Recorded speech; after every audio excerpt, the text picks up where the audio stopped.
Дорогая, это я.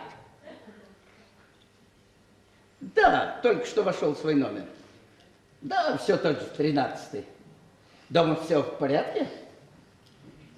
Нет, ну, разумеется, я бы хотел, чтобы ты была здесь, рядом, но дебаты продлятся до утра, так что мы все равно не смогли бы с тобой. Да, я всю ночь буду рядом с премьер-министром. Да, он на меня рассчитывает. Да. Ну все, милая, мне пора. Да. Подожди секунду. Кто там? Управляющий.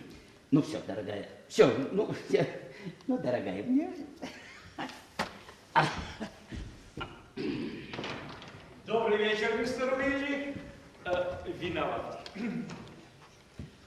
Да это зашел управляющий. Да. Вам привет от моей жены. Весьма тронутый. Ей большой привет. И тебе от него привет. Она говорит спасибо. Ей огромное спасибо. И тебе от него спасибо. Да, ну все, милая, все. Сладких сновидений, да. Ну, все. Мистер Уилли, надеюсь, у вас нет претензий к номеру. Совсем недавно мы заменили здесь всю обстановку.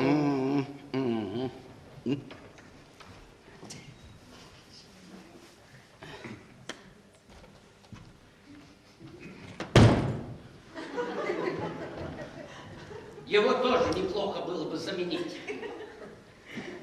Ну что ж, думаю, к дебатам я готов. Намерены выступить с очередной разгромной речью? Да, если только позиция совсем обнаглеет. Спасибо, что зашли. Вызвать ли вас лифт? Нет, я всегда спускаюсь пешком, надо беречь фигуру. Что верно, то верно. Да.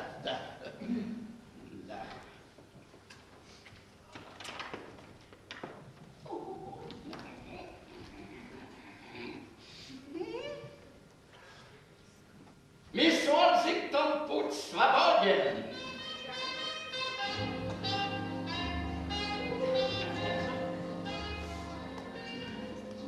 И вы думаете, он больше не придет? Ну, конечно, нет. А почему вы не надели свой пеньюар? Не успел, я подслушивала. Помочь вам расстегнуть молнию? Спасибо, я сама. А может быть, все-таки помочь? Выйдите! Ой. Стеснительная девочка.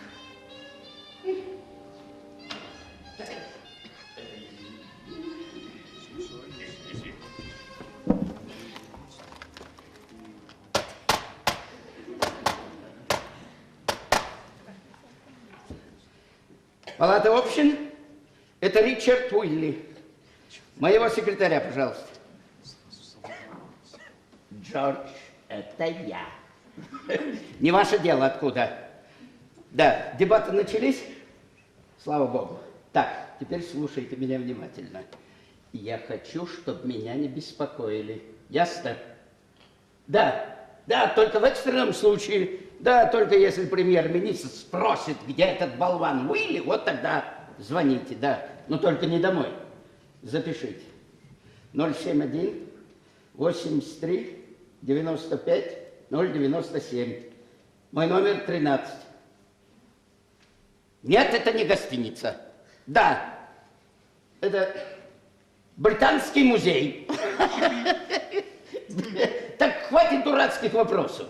Вы мой личный секретарь и делаете, что сказано. Да. О, вы обворожительны. Благодарю вас.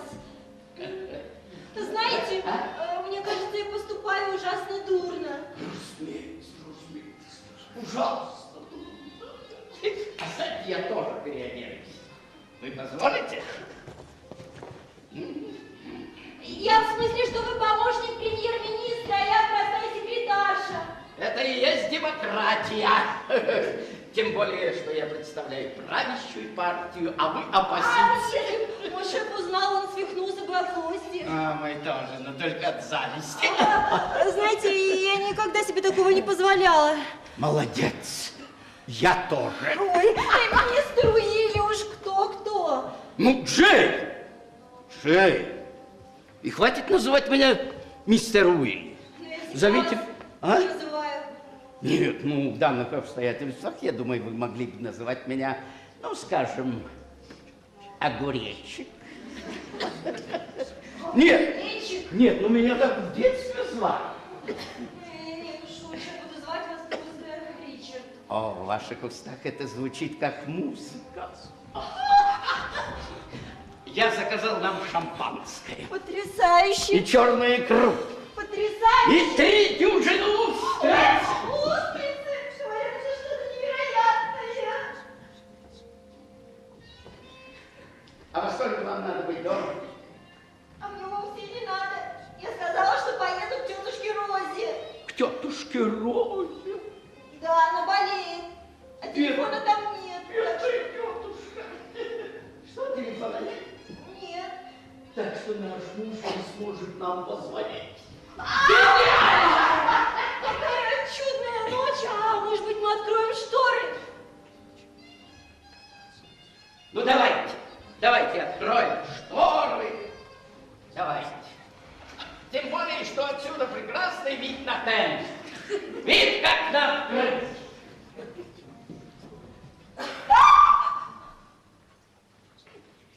Мистер Уилли. Мы же договорились, Огуречек. Мистер Уилли. Вы что, боитесь высоты? Это всего лишь 6-й этаж. Мистер Уилли. Огуречек! Огуречек! Да вы не смотрите вниз! Вы же... О, Боже!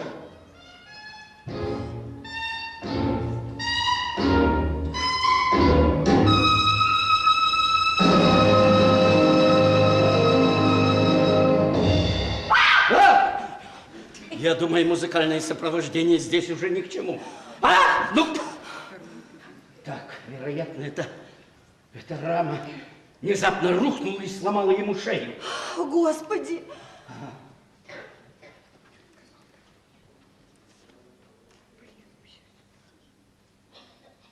Пульса нет.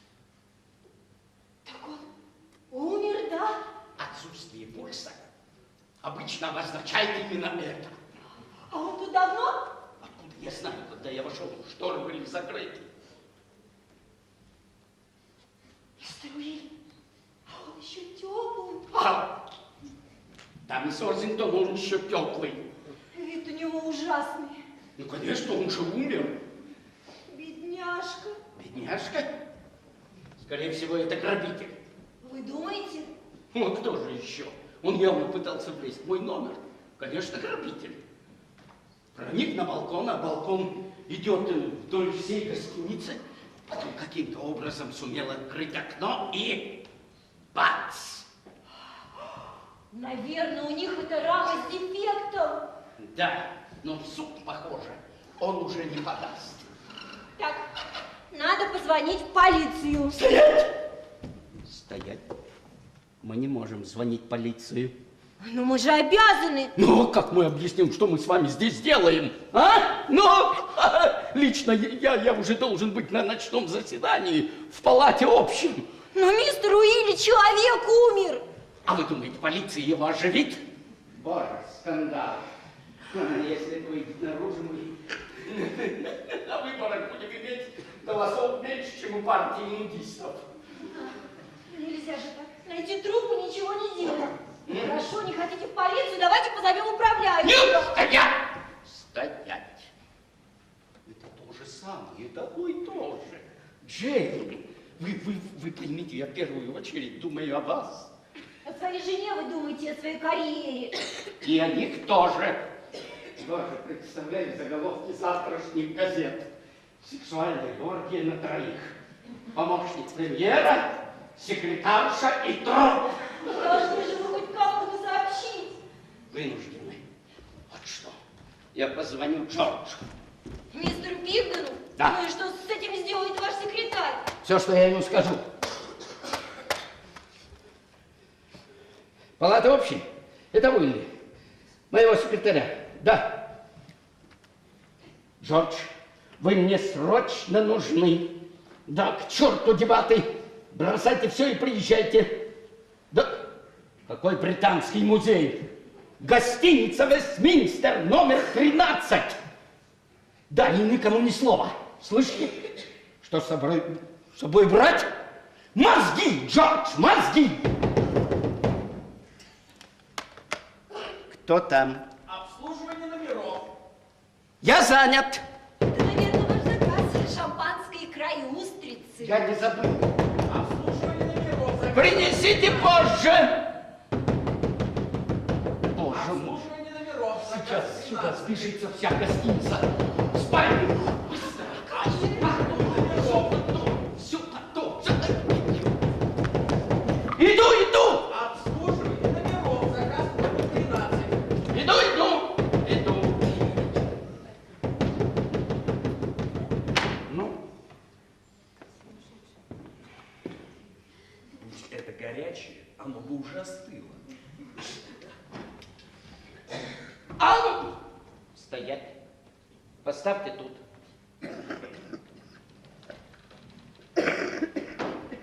Погодите, а? Вы должны подписать. Ну, давайте.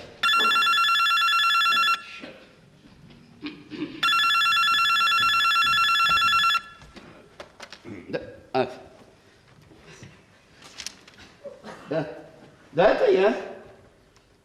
А чем я могу быть полезен управляющим этой чудной гостиницы? Что видели? Неизвестного на моем балконе? Да нет, нет, у меня все в порядке, вероятно, это был другой балкон. Да нет, я прекрасно вижу, у меня шторы открыты, на моем балконе никого нет. Да, уверяю вас. Нет, нет, я уже выезжаю в палату общин. Да, уверяю вас, убирайтесь. Нет, это я не вам. Стойте. Возьмите ваш наряд. Теперь все?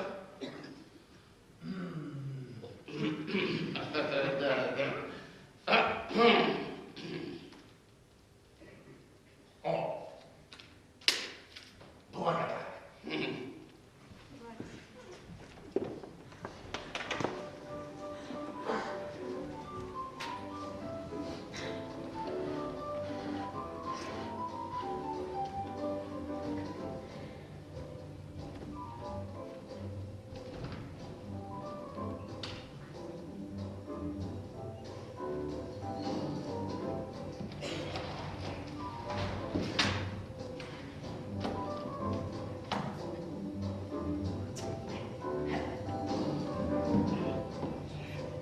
А где мое платье?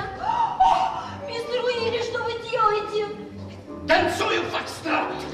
Что, по-вашему, я делаю? Черт, теперь понятно, как все это произошло. Мистер Уилли, но без полиции трупы нельзя передвигать. Ему уже все равно, кто и где его обнаружит.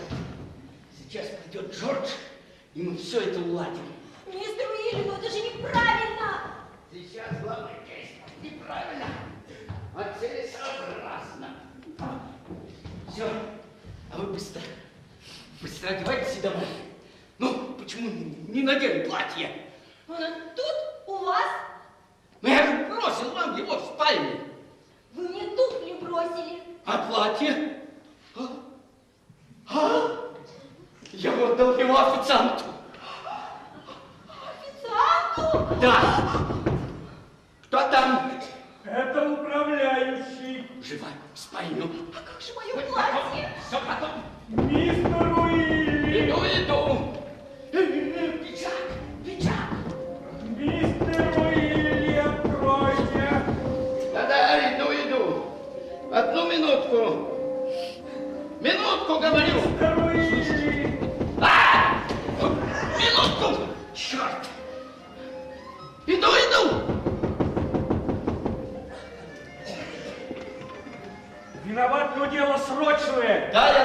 потороплюсь. Что? Вот, черт, а! Вот видите, совсем заработал. Повторяю, дело крайне серьезное. Я понимаю, но чем я могу вам быть полезен? Дама из соседнего номера видела на вашем балконе мужчину, который заглядывал в окно. Ну, она ошиблась. Она точно указала на ваш балкон. Она наблюдала за ним не меньше 10 минут.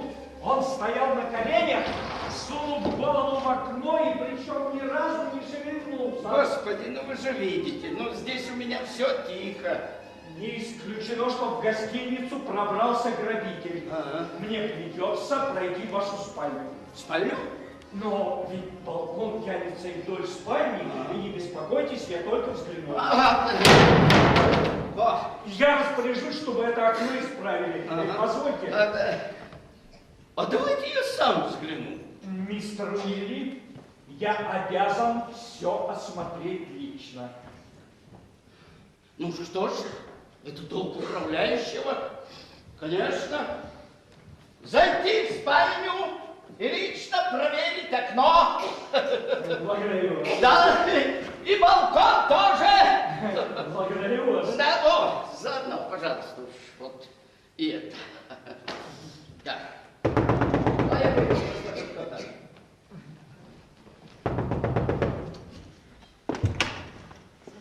Мистер Уилли, я бежал как сумасшедший. Помолчите. Теперь слушайте меня внимательно. Я обнаружил у себя крайне неприятное дело. То есть, в каком смысле? Помолчите. В данную минуту это дело находится у меня в шкафу. Под своим телом вы имеете в виду... Помолчите. Так вот, я хочу, чтобы вы обнаружили это дело в другом месте и в другое время. Что-то я не совсем понимаю. А именно, когда я уже буду выступать в палате общин, а секретарь же лидер оппозиции вернется домой и ляжет спать. Слушайте, может, я и выйду, а потом снова войду? А главное, когда управляющий выйдет из спальни, то ничего этого не было. На мой балкон никто не влезал, меня никто не беспокоил, и в моем шкафу нет никакого трупа. Вы хоть на этом спасибо. Ну, а главное, молчите, молчите. Главное, ничего этого не было. Ясно? Но не важно. Просто соглашайтесь со всем, что я буду говорить. Да, и главное, не старайтесь мне помочь. Сделайте умный вид. Умный! И кивайте, и кивайте. На том балконе тоже ничего необычного. Я же говорил. А, это мой личный секретарь, мистер Пиден. У Джорджа сегодня очень много работы. Я попросил его остаться здесь на ночь. Не так ли, Джордж? А в связи с этим у меня к вам будет маленькая просьба. Все, что в моей власти. Не могли бы вы предоставить ему номер по соседству?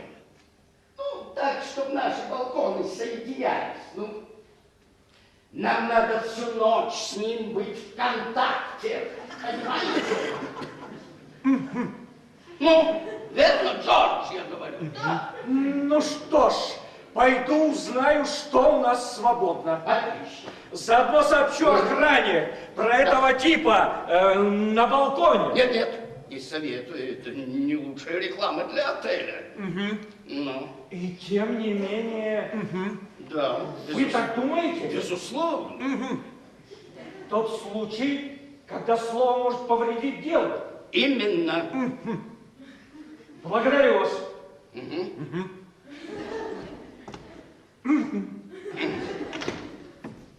Мистер Уилли! Браво, Джордж. Браво, Джордж, кивали гениально. Да бога ради, что здесь происходит? А то, что вам дают бесплатный номер в 5-звездном отеле.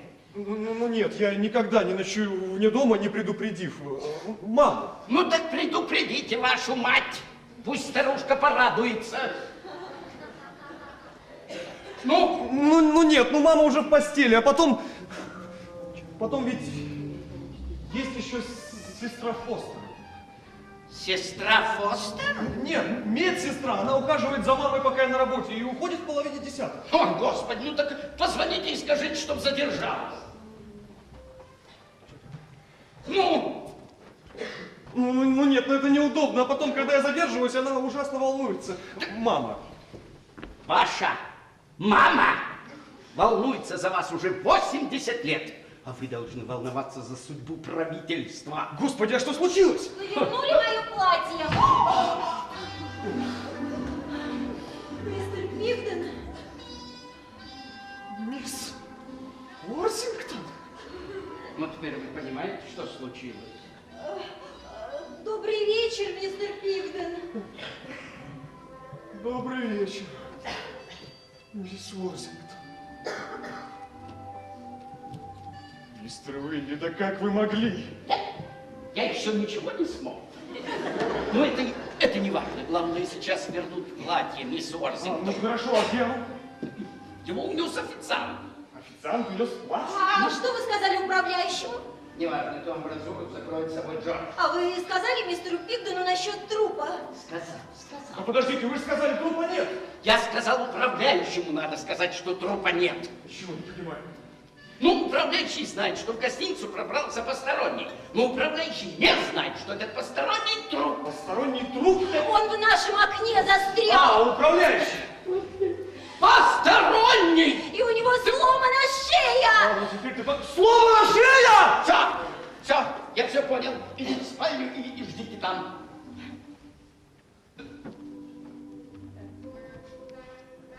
Мистер Пигден, мне очень жаль, что мы вас в это втянули. Да вы меня еще никуда не втянули. Втянем. Джордж, вы мне сейчас нужны как никогда раньше. Ну, послушайте, когда я пришел, вы сказали, что труп в шкафу. Так оно и есть. Обслуживание номеров. Мне нужен официант, который приносил заказ в номер 13. А когда вы, послушайте, вы кое-что отсюда унесли. Да, наряд. Да я сам отдал вам его в руки. Да, ты болван. Так вот, я хочу, чтобы вы его принесли. Да, наряд, 13-й, и немедленно. В следующий раз, когда будут дебаты о восстановлении смертной казни, проголосуем за. Послушайте, может быть, все-таки вернемся к трупу? Конечно. Джордж, я знал, что вы меня в беде не оставите. Ну, для начала я хочу понять, а как это покойник перебрался от окна к шкафу, да еще сам залез в него? Вы что, сами передвигали труп? Но нельзя было медлить, но... Подождите, и вы не заявили в полицию? Нет, вот поэтому-то вы мне и нужны, Джордж. Мистер Уилли, я очень сожалею, но...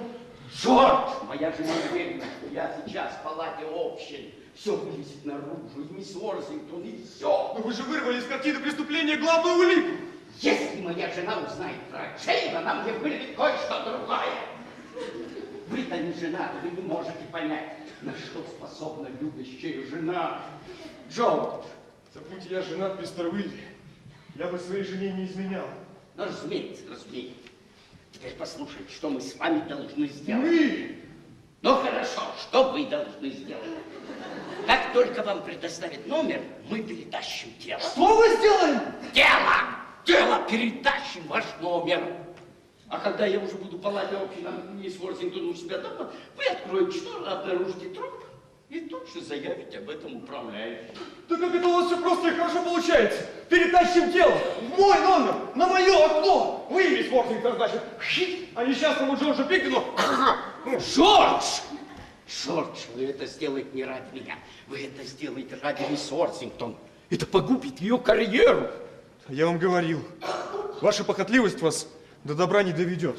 Джордж, но в конце концов вы это сделаете ради премьер-министра. Ну, он же вынужден будет потребовать моей отставки. Ну, а третья отставка за год.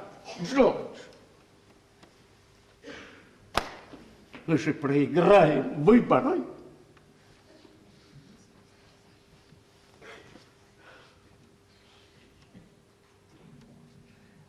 Так вы говорите, оно в шкафу? Да, висит на крючке.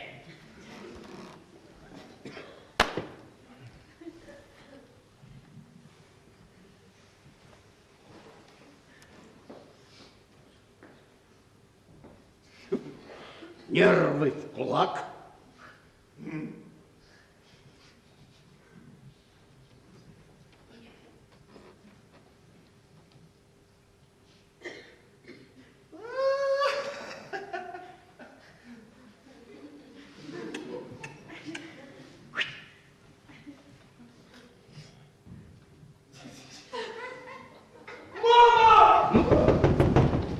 Мистер Уилли, хочу вас обрадовать.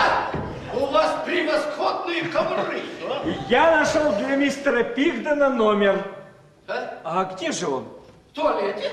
А, я сказал управляющему, что вы в туалете.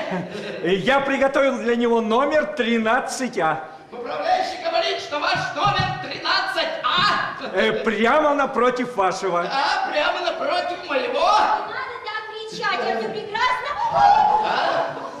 А это миссис Пигден. Миссис Пигден? Да, разве я вам не говорил? Нет. Да, она захотела провести здесь с ним ночь. Не так ли, миссис Пигден? Да? Вот. Да, вот, конечно, и управляющий все вам предоставил. Ваш номер 13А, прямо напротив. Очень любезно. Я думал, что мистеру Пигдену номер нужен для работы. Нет, конечно. Конечно, разумеется, для работы. Но, вы понимаете, я не мог отказать ему в такой маленькой просьбе.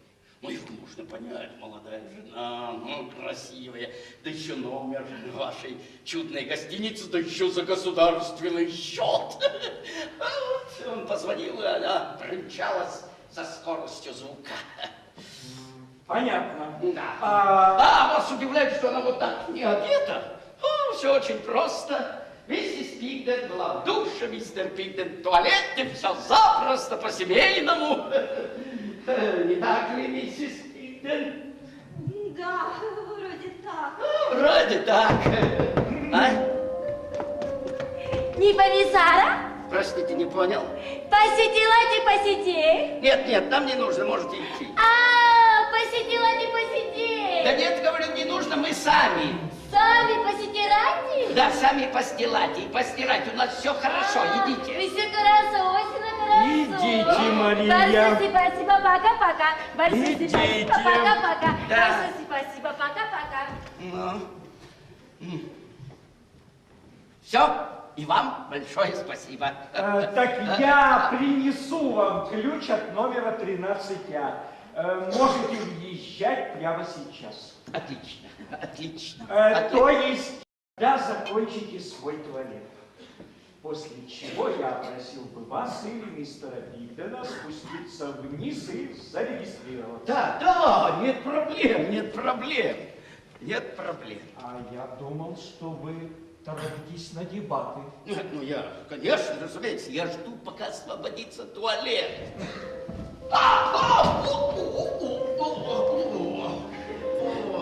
Мистер Уилли, что вы наделали? А я думаю, все отлично. Джордж! Джордж! Это ужасно. Что там? Обслуживание номеров. Да нет, это наше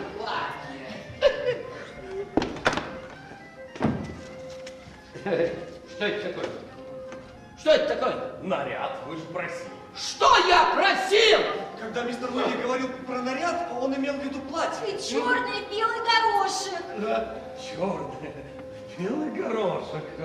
Красиво, да. Пожалуйста, принесите его.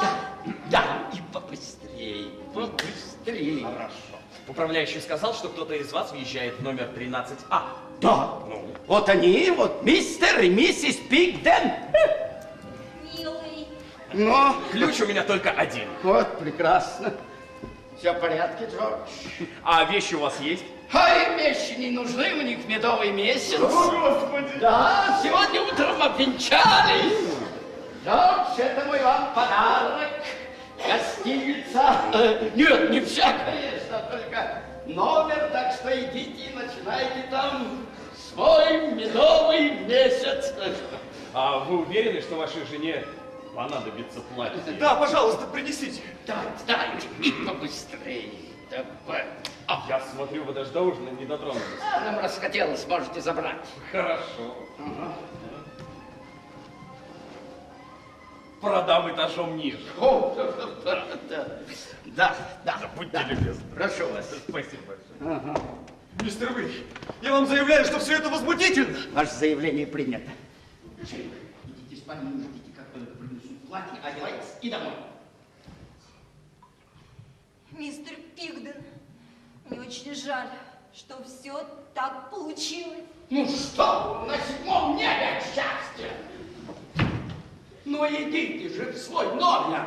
Ну подождите, ну давайте хотя бы я сначала позвоню сестре Фостер. Ну давайте, давайте, только быстрее!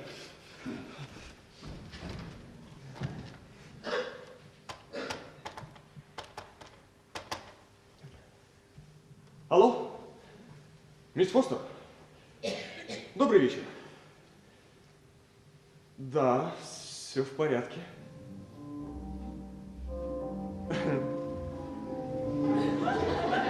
Самочувствие? Спасибо, прекрасно. Кончайте свой медицинский отчет! Как там мама? Да вы что? Мама сегодня очень беспокойная. Сегодня тут все очень беспокойны. Мисс Фостер, я хочу вас попросить. Я сегодня немного задержусь. Да, срочная работа.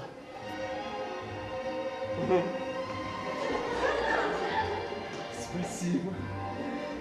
Нет, если вы захотите позвонить, мой номер 071-839-5097. Джордж! На всякий случай, чтобы мама знала, где я. Я буду в 13-м, либо в 13-м А. Это читальные залы Британского музея. Огромное вам спасибо.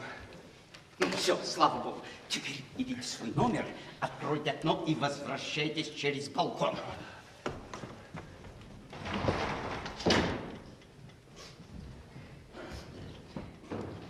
Мистер Уильям!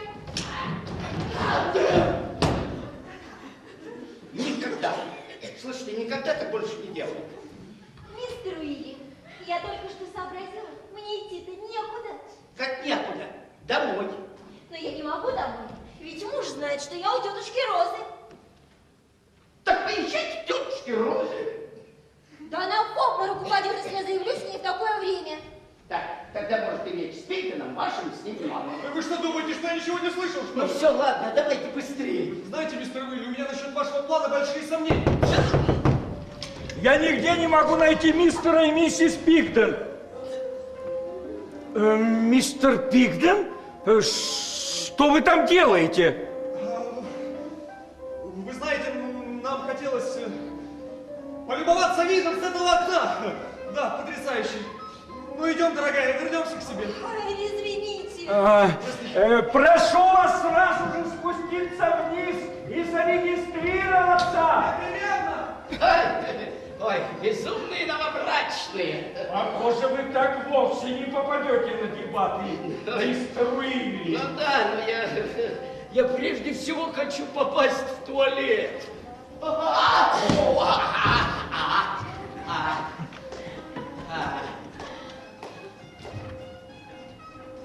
Джордж! Джордж! Джордж!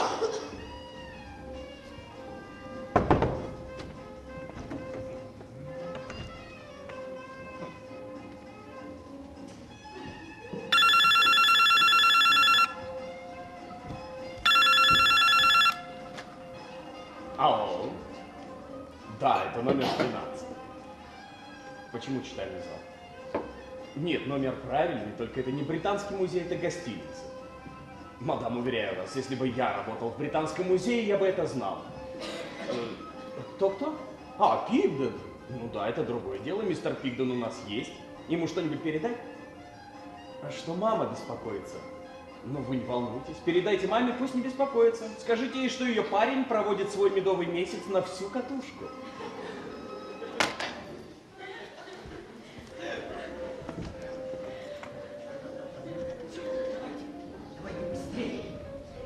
Быстрее, Джейн, на улице за дверью. Так, мы перенесем нашу проблему 13 А. Хоть бы там мама не начала беспокоиться. Оставьте вашу мать хоть на 2 минуты покоя. Давайте быстрее.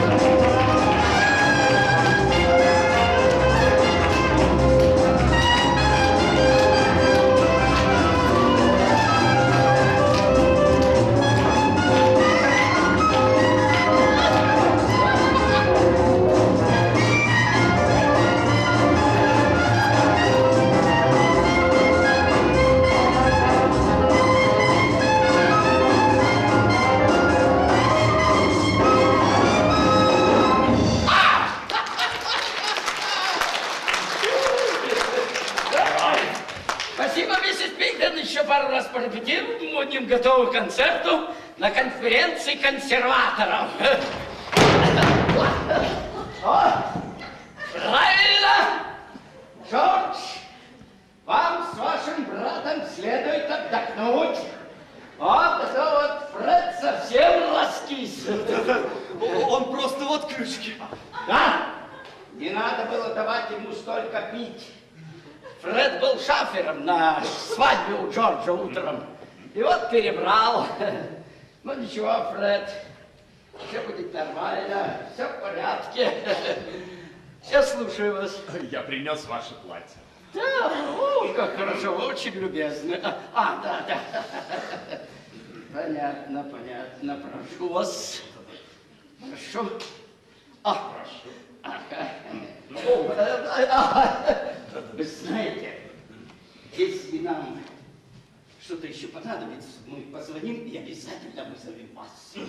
Да, кстати, как вас зовут? Джек. А фамилия, небось, потрошительно. Нет, просто Пот. Джек-пот. Джекпот. Вы не хотите купить себе какой-нибудь сувенир? Хочу. Да, пожалуйста. Благодарен. Да. Да, по-моему, он может купить себе уже сувенирный магазин. Так, Джейн, одевайтесь, идите вниз и зарегистрируйтесь нам как мистер и миссис Пигден. Так. Знаете что? Оденьте. Что-то он не важно выглядит. Давайте. Джейн, быстрей, быстрей. Зарегистрируйте домой. А мы это в ваш номер.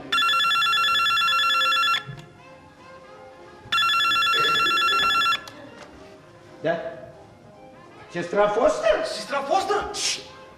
Нет, мистер Пигден не может сейчас подойти к телефону. Как там мама? Он занят. Он занят. Да, кто говорит? Директор Британского музея. Нет, я директор Британского музея, просто сейчас живу в гостинице. Что? Что она говорит? Да. Хорошо, я передам, чтобы он вам перезвонил. Угу. Да что там случилось? Ваша мать слегка нервничает, что вы задержите. Слегка. Да, вот сильно нервничает, чтобы вы втайне от нее женились. Женился? Да. Я? Интересно, откуда она узнала? Мама. Мама-то ладно. Главное сейчас мисс Уорзингтон и этот.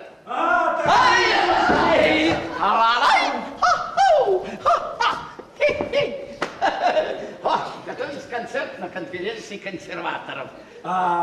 Миссис Пигден пошла регистрироваться. Очень хорошо. Да. Мистер Пигден, кто это? Фред, брат Джорджа. Брат? Да. Да, но Фредди тут жить не будет. Мистер Пигден, с вашим братом все в порядке? Да он в норме. Фред, ты как? В норме. Да. Парень немножко перебрал просто. Я полагаю, мы бы могли найти номер и для него. Нет, не надо. Фреду надо домой. Он далеко живет. За городом. А то вид у него что-то не очень. Да, он у нас всегда немного бледный. Скажи, Фред. Мистер Пигден, вы уверены, что в состоянии добраться, куда вам нужно? А мистер Пигден? Вы говорите громче, он туговат на ухо. Мистер Пигден, вы уверены, что хотите поехать домой? А то мы найдем для вас номер. До дома сами добраться сможете? Я надеюсь, он не за рулем. Да вы что? В таком состоянии? Сел за руль, считай, покойник. Тогда поправляйтесь, мистер Пигден.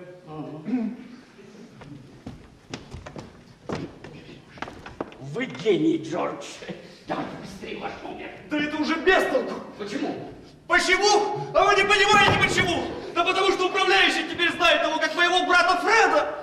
А, черт, вы правы. Ну зачем я его слушал? Так, ладно, спокойно.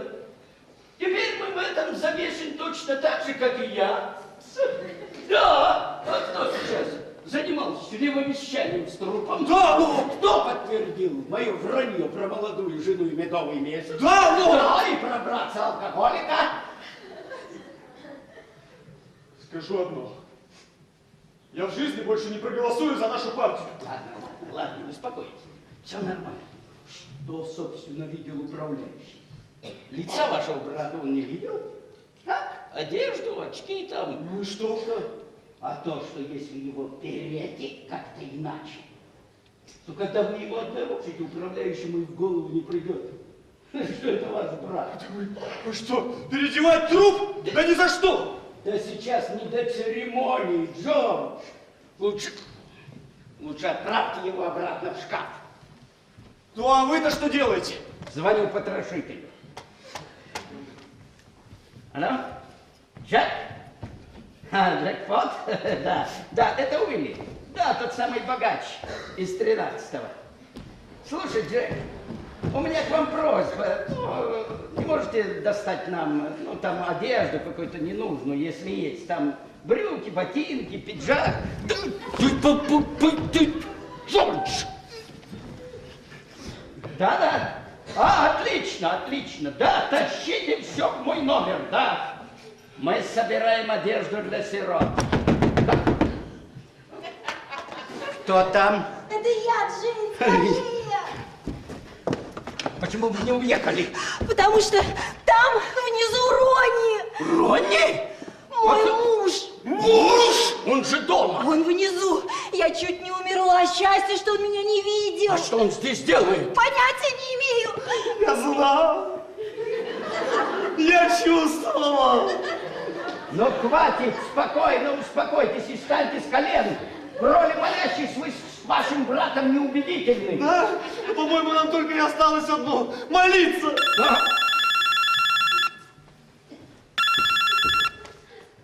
Да? А, сестра Фостер? Я уже все сказал. Я сам с ней поговорю! Поаккуратней с братиком.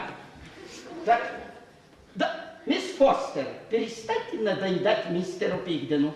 Ну и что истерика? У его мамы всегда истерика. Да что такое? Ничего. Да. А я вам говорю, не ваше дело, на ком он женился. Да вы с ума сошли! Да, мистер Пигден вернется домой, как только исполнит свои супружеские обязанности. Господи, ну там же сейчас станет совсем плохо. Может, хоть это отвлечет сестру Фостера от телефона и хватит ныть? Лучше повесьте братика на крючок. Погодите. Что такое? А как быть с Ронни? Спокойно. Я думаю, появление здесь вашего супруга не более чем случайное совпадение. Кто там? Откройте! Ронни? Вы из обслуживания номеров? Откройте, не то дверь выломаю! Жизнь вашу. Первая толковая мысль забеспечена. Давай. Иду. Ой, учтите, Ронни, когда злится, он просто бешеный. Открывайте! Иду. О, я думал, это официант. Я Ронни Уорзингтон. Очень приятно, Ричард Уилли. Да уж вас-то я знаю. О, вот что значит прямые репортажи из парламента. Вы, вероятно, один из моих избирателей. Да? Черта лысого. Нет. А я думал, вы пришли ко мне как к своему депутату.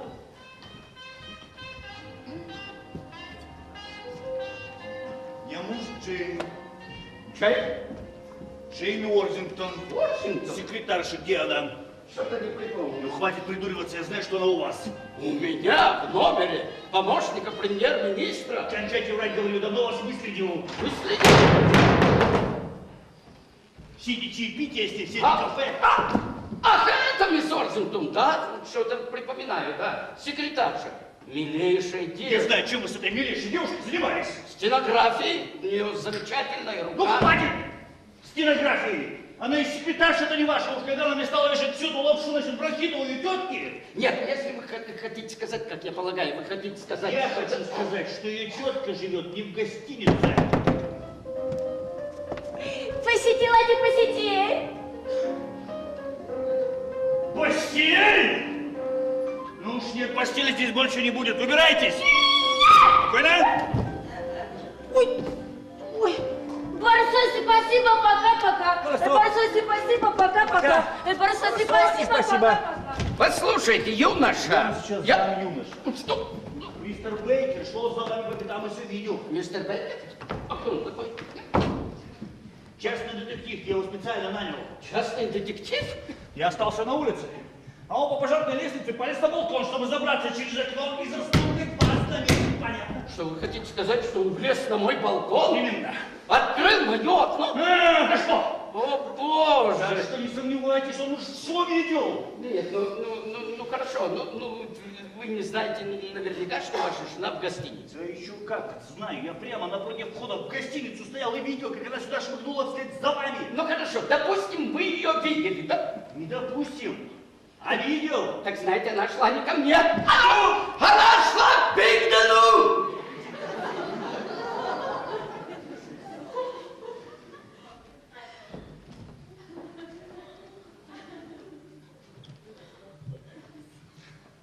Какому же Пигдену? Это мой личный секретарь. Бабник номер один во всем парламенте. Не хотел сразу выдавать, он не пропустил ни одной юбки. Да не пудрите мне мозги, она раньше бегала к вам на свидание. Да, я с ней встречался, но только для того, чтобы уберечь от тлетворного влияния Пигдена. Но, увы, это страшный Дон Жуан. Это какой-то кролик-маньяк. Да не морочите мне голову, за кого вы меня принимаете? За умного человека. Да. Послушайте. Хотите? Давайте, пожалуйста, сходите вниз и проверьте, не зарегистрирован там мистер и миссис Пигден.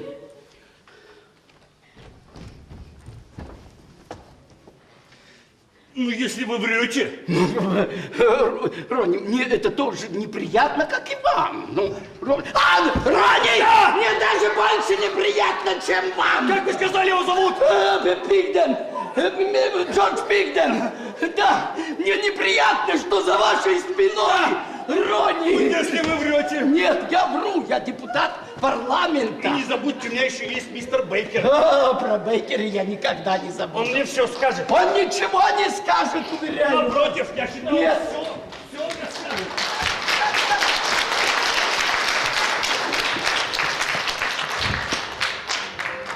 Мерзавец. Мерзавец.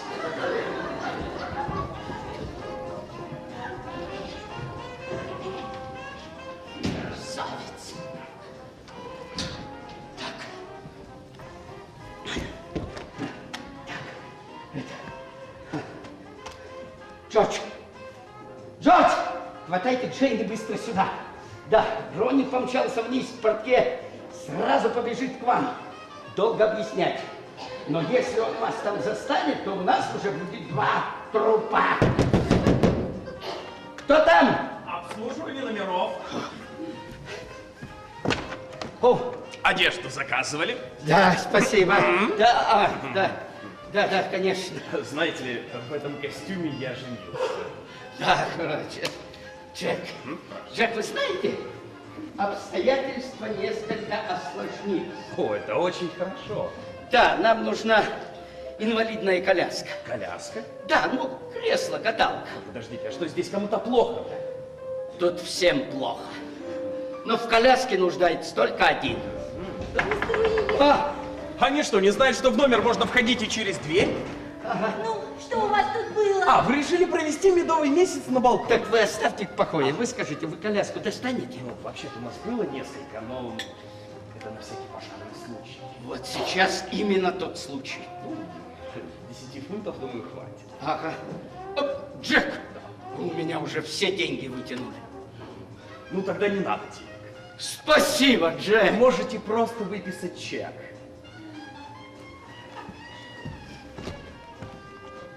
Да что происходит? Зачем вам каталка? Ну, чего от вас хотел Ронни? О, черт. О, черт. Так. Новостей 2. Плохая и очень плохая. С какой начать? Давайте с плохой. А плохая та, что ваш муж нанял сыщика, и тот нас выследил. Интересно, а какая-то новость может быть еще хуже? А та, что в данную минуту этот сыщик висит у нас в шкафу. Господи! Так значит, Ронни за мной следил? Как же ему только не стыдно. Ну, действительно. Да подождите вы! Ну, инвалидное кресло-то вам зачем, если, конечно, не для меня? Включите мозги, Джордж. Это же сыщик. Вы понимаете, что вот здесь в моем номере найдут мертвого сыщика? Нет! Мы его посадим в коляску и укутаем пледом. Ну, а что дальше? А дальше вы отвезете его в городской парк. Парк? Парк! Сколько можно повторять? Парень умер, ему же все равно, где его обнаружат. До парка вы доберетесь меньше, чем за час. И оставьте его в кустах. Бросить труп в кустах? Подождите! А как же Ронни? А вот это вторая причина, по которой Джорджа надо как можно быстрее отправить отсюда. Потому что, я думаю, я несколько расстроил милейшего Ронни. То есть? Ну, я хотел, чтобы вы... Я сказал ему, что вы хотите соблазнить его жену. Что? Во, и он не мог поверить. Помчался вниз проверять, не зарегистрирован там мистер и миссис Пигден. Боже мой, а мы же зарегистрированы. Конечно, в номере 13. Мистер Уилли, да знаете, кто вы такой? Кто там? Это я, Ронни. Иду. Живо. Оба. А это обязательно?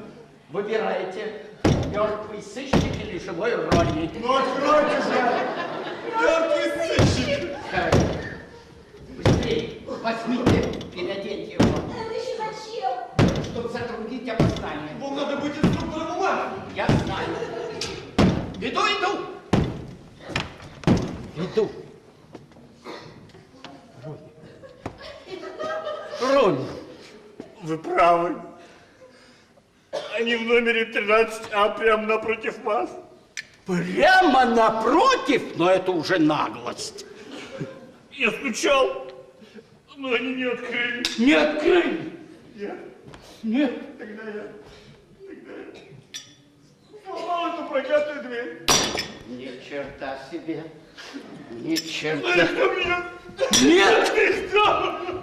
Ронни, ну успокойся, Ронни, ну дорогой. Я сам во всем виноват. Это из-за меня нужно к этому вашему Пигдену. У него кто-нибудь с этим делом получше, чем у меня. Ронни, успокойся. Я никуда не гожусь в постели. Ронни, такой молодой, сильный, ты что? Это из-за меня у нас происходит все слишком быстро. Ну надо себя так накручивать. Ну что? Мистер Уилли, Я просто объяснял. а я предпочел бы не слышать подобных объяснений. Понимаете, тут у парня проблема. Я это уже понял. Простите, обычно так далее не раскисаю. Отрадно слышать. Я с ним разберусь. Тогда уж заодно разберитесь и с мистером Пигденом. Ронни, все в порядке. В порядке? Дверь сломана, мебель перевернута. Мистер Пигден оплатит весь ущерб. Разумеется, но я не потерплю подобного поведения. Ну, разумеется. Я понимаю, у них медовый месяц, но не до такой же степени.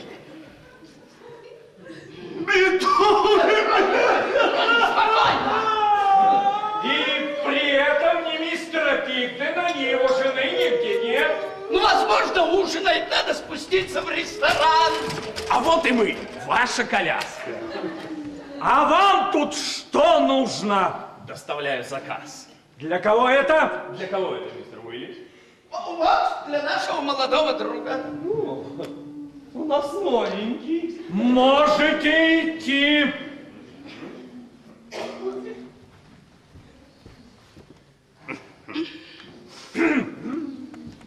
Молодой человек, я не знаю, кто вы и что вы тут делали в столь позднее время, но просил бы вас как можно скорее покинуть гостиницу. А на будущее, мистер Уилли, полагаю, будет разумнее, чтобы во время подобных ночных дебатов Вас сопровождала ваша супруга. Черт, все это ужасно. Рони, успокойся. Рони, ну успокойся. Рони, идите домой и успокойтесь. Нет, никуда я не пойду, пока не найду эту вашу. Нет, ну возможно, он в ресторане ужинает, я же говорил. Вот. Ага. А когда найду, то первое, что сделаю, так это врежу ему между ног.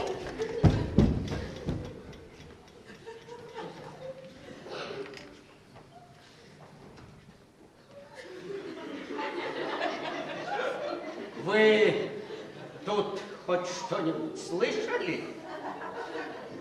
Я слышал все. Но взволновало меня только последнее.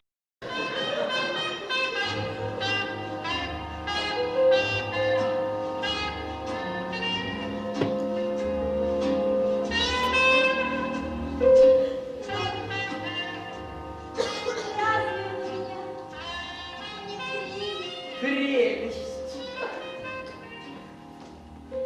Слышали, как он сказал, что любит меня?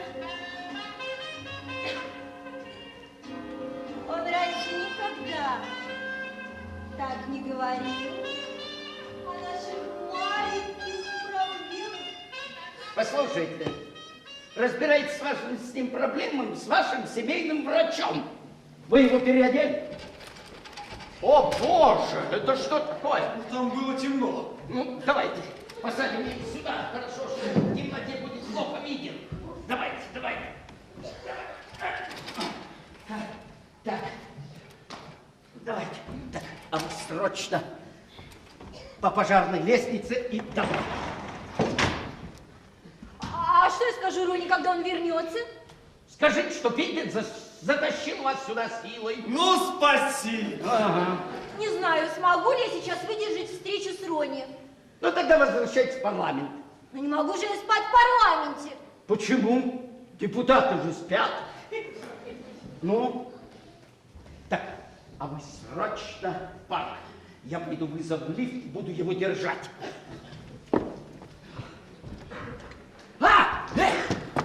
Идите в спальню, возьмите плед и укутайте братика.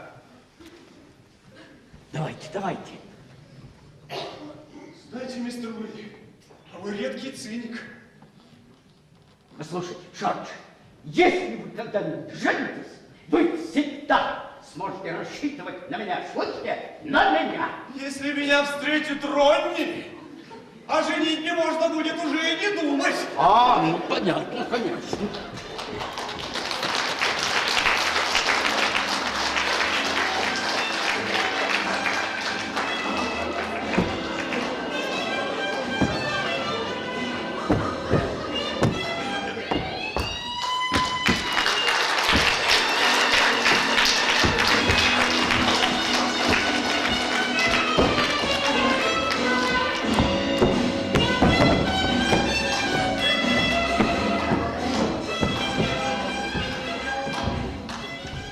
Точно! Так оно и было!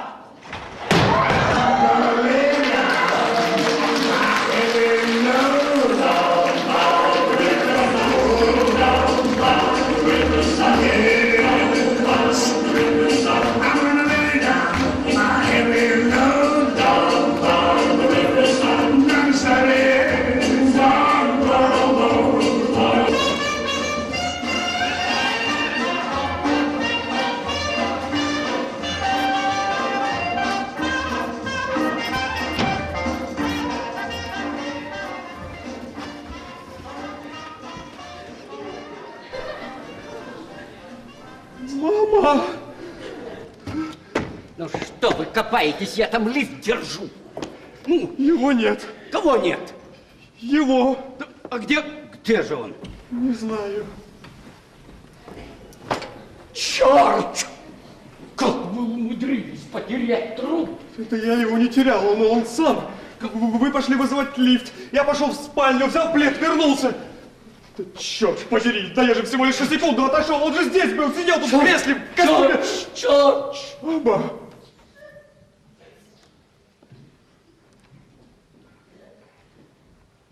Зачем вы это сделали, а?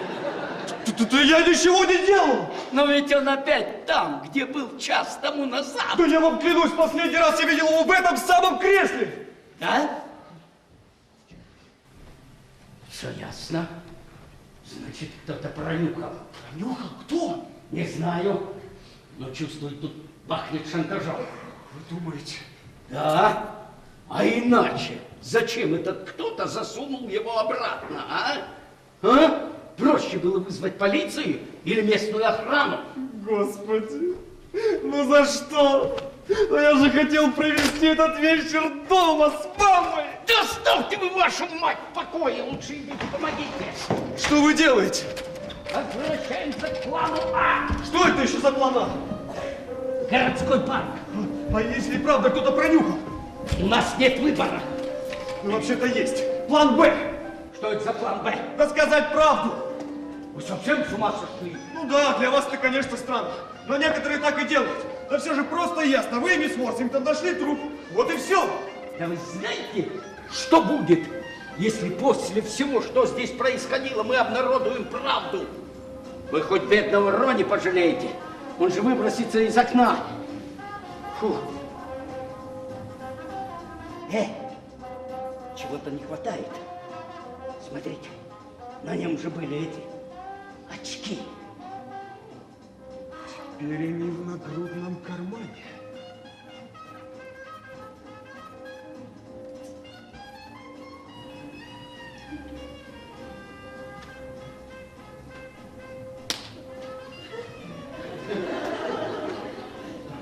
Наденьте.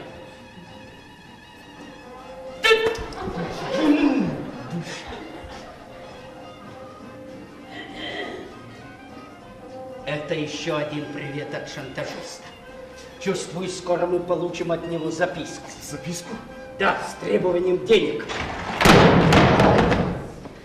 Ну, послушайте, но если ты впрямь настоящий шантажист, он же может проследить за мной в парке.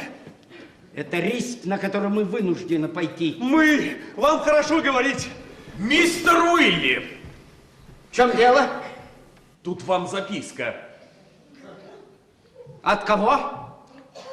от меня.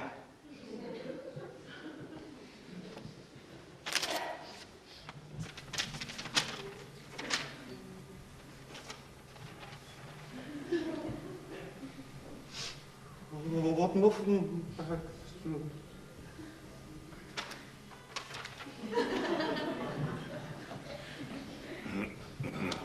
я...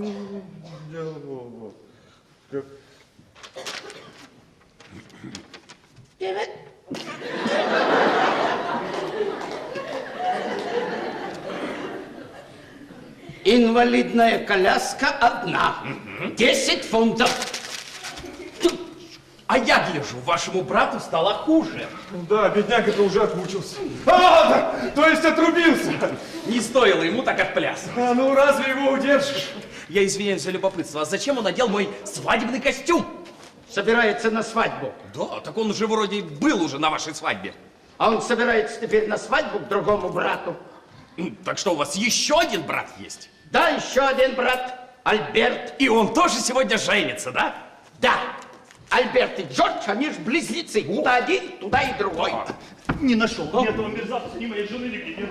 Добрый вечер, сэр. А вы кто такой, черт? Это Рони, это же, самый богатый человек в этой гостинице.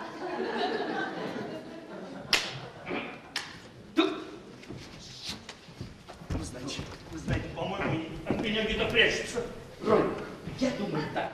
Надо пойти домой, выспаться, а завтра уже с этим как следует разобраться. Нет, вы знаете, я разберусь сегодня и начну с этого самого гнусного пидора. Это доктор Ньютон. Доктор Ньютон? Да. А парень в коляске? Брат. Чей брат? Мой брат Гарри. Доктор Ньютон находится при нем неотлучно.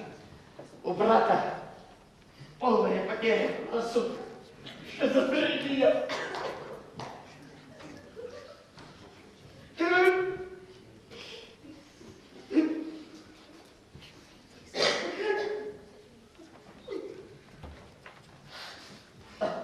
Бедняга. Знаете, когда сам сидишь по уши, когда не думаешь, что у других тоже есть проблемы. Роди, поезжайте домой. Да. Роди, вы поверите, ваша жена осталась вам верна. Поезжайте домой, подойдите к ней и скажите, я верю слову Ричарда Уилли. Мистер Уилли! Я занят. Я только хотел бы вам напомнить, что вы по-прежнему весьма торопитесь в палату общин. Поймите, у нас тут были проблемы. Охотно верю, однако теперь, я полагаю, вы с ними справились, и вас ничто более не задерживает. Как, надеюсь, и Ронни. Не смейте говорить со мной в таком тоне. Роди, я думаю, управляющий прав. Прав? Ну, да. Не гостиница, а притон! Притон! Прямо над подносом, мистер и миссис Пиктон! Мистер Пиктон, да, ему придется за многое ответить. Да, уж точно! Я только что сказал ему, что жду объяснений по поводу погрома в его номере. Где вы его видели? Только что возле лифта. Скотина, а! Роди! Ну! Что вы наделали? А еще я сказал мистеру Пиктону, чтобы он немедленно покинул гостиницу вместе с женой. Его жена уже на пути к дому. Так знаете, мы испортили людям медовый месяц. А, кстати, почему это мистер Пиктон вез своего брата по отелю в инвалидной коляске? А ему захотелось подышать свежим воздухом. Я имею в виду его брата Фреда. Ну, парень перебрал, затошнило. Вот и Джордж решил отвезти его домой. Пешком, за город. Мистер Уилли! Питер, вы должны уже быть на полпути к парку. Он восстал. Кто? Кто восстал? Кто? В коляске. Ваш брат Фред? Вы не оставьте нас наедине. Он встал на ноги. Что? Ну, значит, ваш брат был не так уж пьян, протрезвел. Благодарю вас. Только я не собирался прийти его в лифт, как он... Господи, да не мог он встать! Господи, да почему же нет? Да ради Бога, ради Бога! Ну, и что вы сделали? Я удрал. А он? Он нажал кнопку и поехал в лифт. Да его же может стошнить прямо в вестибюле! Еще придется убирать за ним!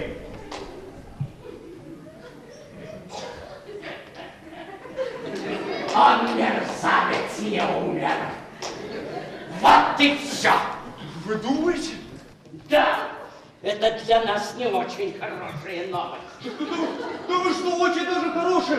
Да, для трупа хорошая, а для нас даже очень плохая. Да, по-моему, все просто отлично.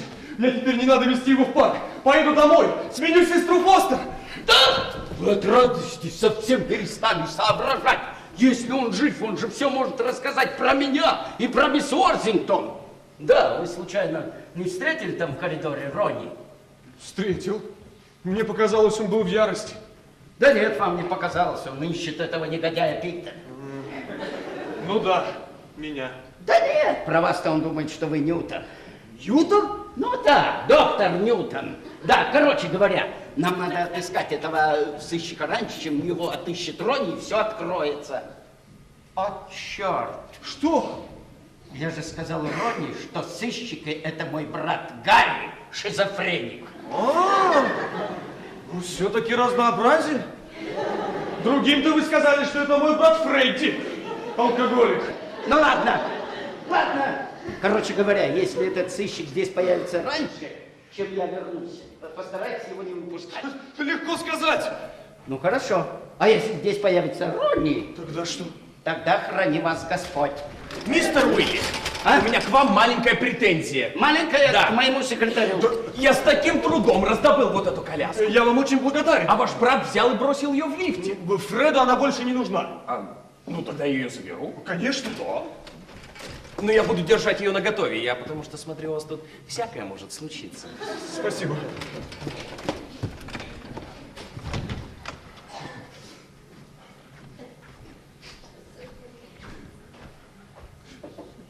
Господи.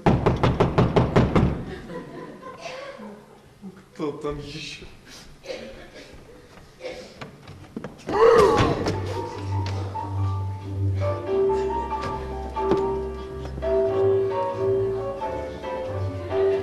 Джордж! Здравствуйте. Миссис Уилли? Почему вы здесь? Миссис Уилли. Мне казалось, что вы должны быть на дебатах вместе с Ричардом. Миссис Уилли. Да. А я, пришел. Зачем? Помочь. Помочь. Вы знаете, мистер Уилли, он вот забыл эти... вот, бумажки. Бумажки забыл. Послал меня. Вот, и я тут, он там. Вот. Ясно. Похоже, у Ричарда опять дел по горло.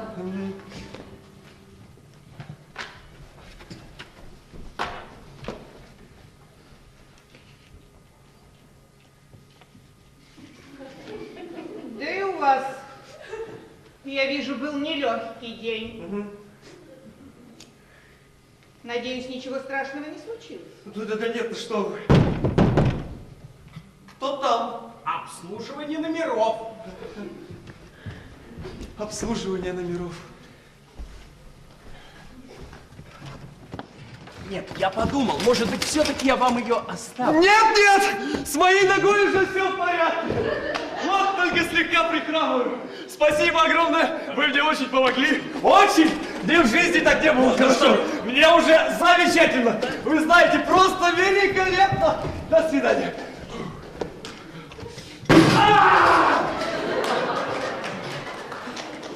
Так, о чем мы говорили с вами, миссис Уилли? Джордж, вы что, упали? Упал. Прямо в парламенте. Так разозлился на эту оппозицию. А я думал, вы за городом. Да, я была там, но потом решила приехать и сделать Ричарду маленький сюрприз. Ой, ну что вы, для него это будет большой сюрприз. Ну и чудно, я останусь на ночь. На ночь? Конечно. Вообще-то у мистера Уилли на эту ночь были другие планы.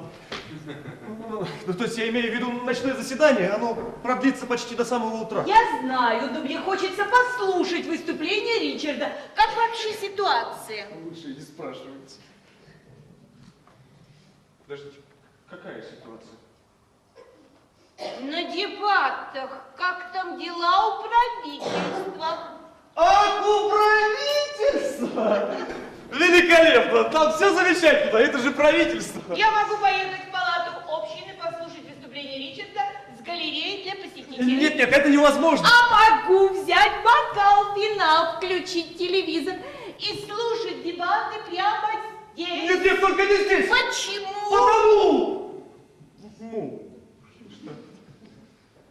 Потому что лучше в номере напротив. Там намного уютнее. В номере напротив? Ну да, это мой номер. Ваш? Да, это мой. Прямо напротив. Так у вас здесь тоже свой номер? Да, пойдемте скорее. Ну, давайте. Нет, ну что значит давайте? Ну, пойдемте в мой номер. Ну что вы такое говорите? Я не вы. Вы не я. Вдвоем. Ну поймите, может быть, у нас больше никогда не будет такой возможности. Да о чем вы? Какой возможности? Предаться. Чему предаться? Страсти.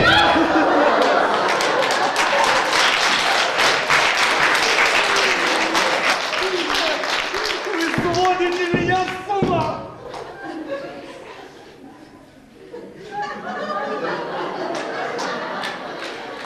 Вы... Это серьезно? Миссис Уилли, я, конечно, понимаю, что я и вы боитесь, но, пожалуйста. Джордж! Не бойтесь. Не бойтесь. Господи! Да кто боится?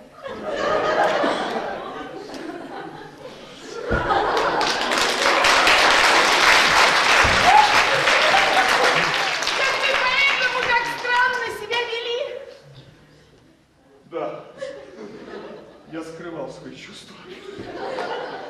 Бедный мальчик. Пошли! А, нет! Не здесь, через окно! А, через окно? Через окно! Конечно, это какое-то безумие. Да, безумие! Прекрасное безумие! Давайте, миссис Уилли!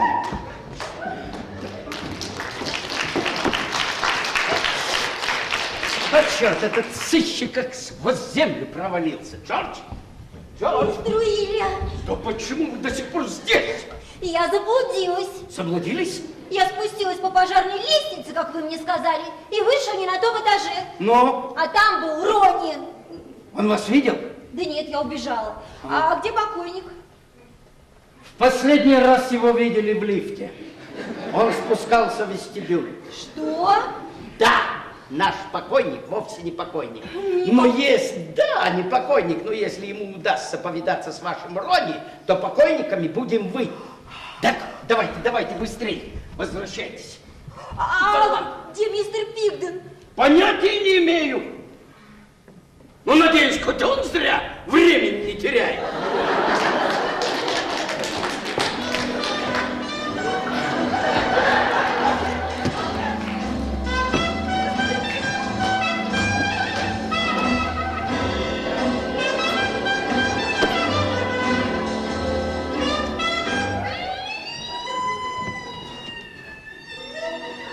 Могу ли я вам чем-нибудь помочь?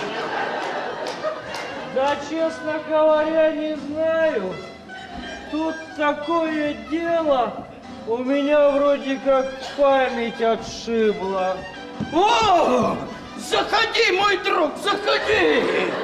Потеря памяти – это ужасно. Я даже не помню свое имя. Не может быть. И как я оказался тут, в этой гостинице. Кошмар. И дико болит голова. Вы знаете, в таком виде нельзя блуждать по гостинице. Можно наткнуться, знаете, можно даже столкнуться с такими людьми, это ужасно. Вы садитесь лучше, да, поднимите ноги, расслабьтесь. О, Вы очень любезны. да, я всегда рад помочь. Какое-то странное чувство, как будто я здесь уже... А мы с вами раньше не встречались? Нет, никогда, никогда.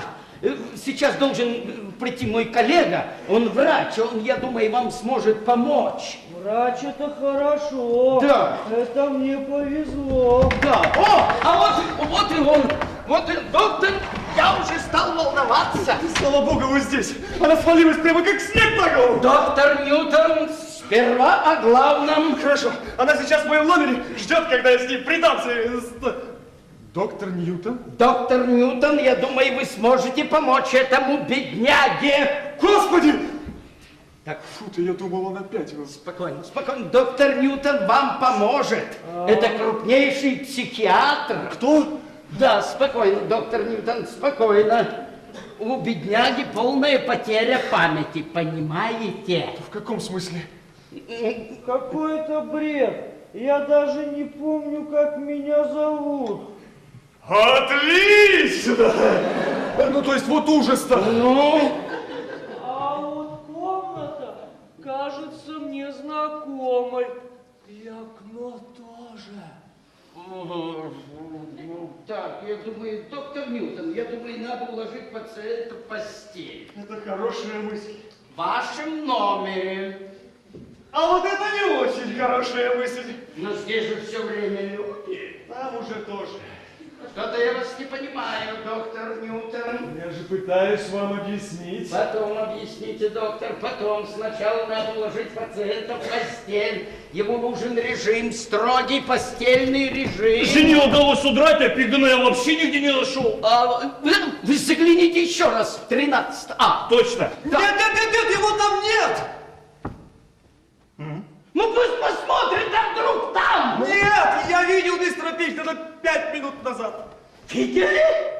Где? В бассейне. Бассейн? В бассейне. Мы с ним немного поплавали. Сейчас он у меня поплавает. Постойте! Мне знаком ваш голос. А вы меня случаем не знаете? Знаю. Вы Гарри, брат мистера Уилли.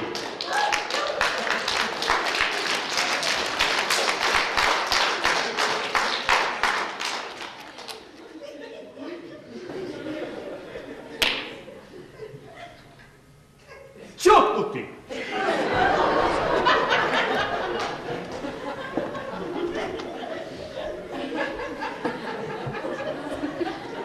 Я ваш брат Гарри? Видите ли? Я чокнутый. Да, Гарри, ты не совсем здоров. Прости, мама. Спокойно, доктор Ньютон, спокойно. По-моему, Гарри немножко запутался. По-вашему, это Гарри немножко запутался? Да, он, видно, не может понять, почему мы ему не объяснили о нашем родстве с самого начала. Верно, Гарри? Верно. Да, Гарри. Ты долго болел. И это сказалось на твоей памяти. Она у тебя то исчезает, а то пропадает. Доктор, как это у вас называется так? Сказал бы я вам, как это называется. Мистер Уилли, Откройте. мне нужно кое-что вам сказать, Да это срочно. потом, Джордж, откройте дверь, я уложу Гарри в постель. Давай. Так заботишься обо мне. Конечно, для этого нужны старшие братья. Но ты точно уверен, что меня зовут не Бен? Мне почему-то кажется, что я Бен. Это болезнь. Скажи спасибо, что тебе не кажется, что ты Бен Ладен. Посетите, посетите. Не нужно. Постель там занята, и в номере напротив Този.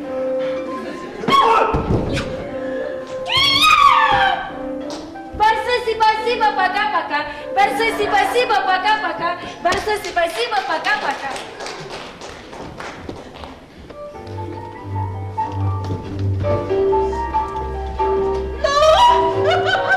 Почему вы так долго?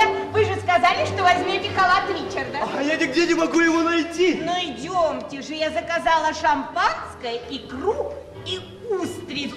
Ну чё? Шампанское, икра и устрицы. Несите в 13 А. Ну, я туда и принес, а там никого. Несите номер в 13. Хорошо, хорошо. Я извиняюсь, а вы за кого будете? Со стороны невесты или со стороны жениха? Простите. Да делайте, что вам говорят. Делаю. Ну, миссис Уилли, ну я не знаю, ну что-то я забеспокоился. Не бойтесь, это ночное заседание, он проводит Боже мой, миссис Уилли, миссис Уилли, миссис Уилли. Вы в порядке, миссис Уилли? О, Джордж, какой поцелуй! А сейчас давайте, миссис Уилли, в шкаф. Иду.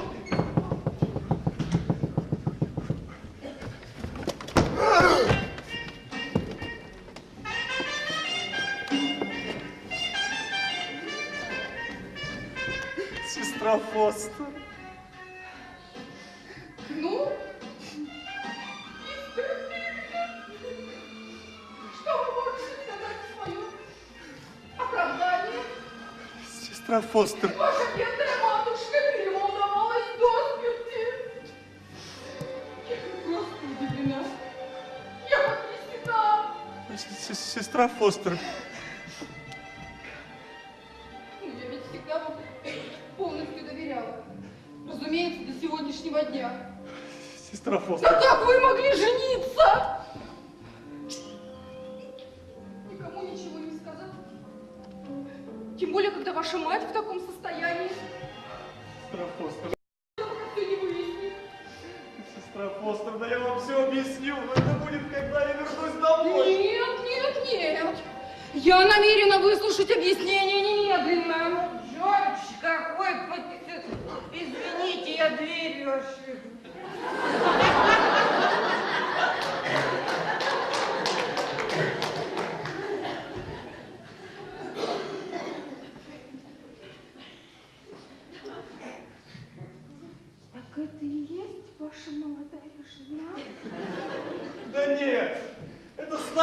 жена мистера Уилли. Мистер... То есть вы мне хотите сказать, что это была супруга помощника премьер-министра? Ну да! Но она сказала, у Джордж какой поцелуй. Да, мне тоже послышалось. Сколько же у вас тут женщин? Я уже со счета сбился. Ну, сестра Фостер, ну я умоляю вас, поезжайте домой к маме, а то с минуты на минуту сюда вернутся мистер Уилли, да и все остальные тоже. Ну, а где же тогда ваша невеста? Да никакая она не невеста, она секретарша в парламенте. Ах, еще и секретарша. Чем вы тут занимаетесь, мистер Пигден? Стараюсь, чтобы всем было хорошо.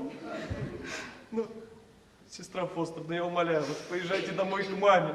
Без вас я отсюда не уйду.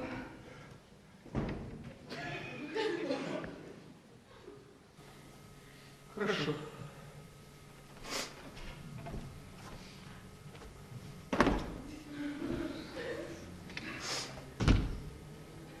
Тогда пойдемте в мой номер.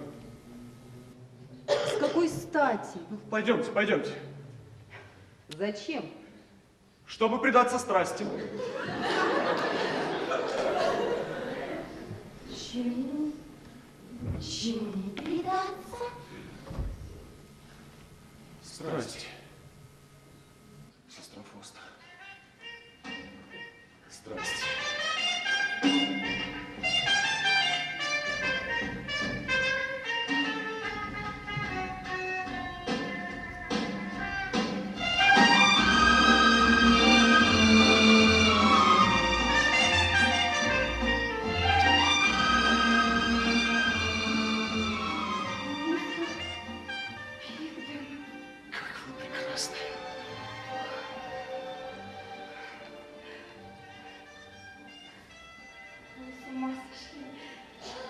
Да, это из-за вас. Прошу вас, не противьтесь своим желаниям.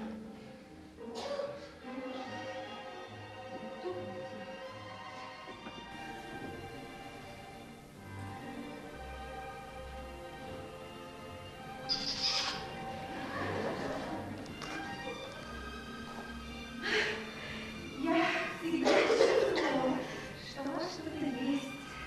Да, сейчас этого осталось совсем мало. А как же миссис Уилли, ваша? Зачем они мне теперь, когда есть вы?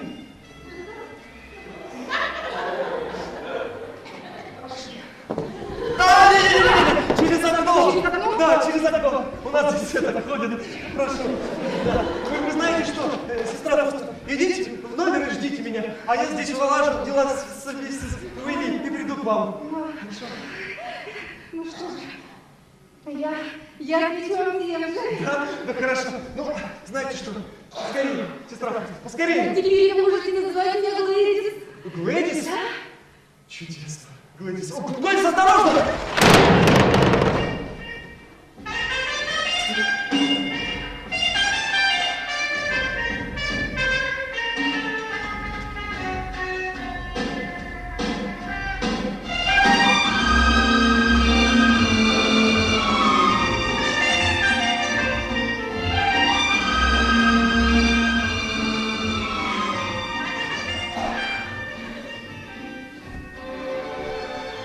Джордж!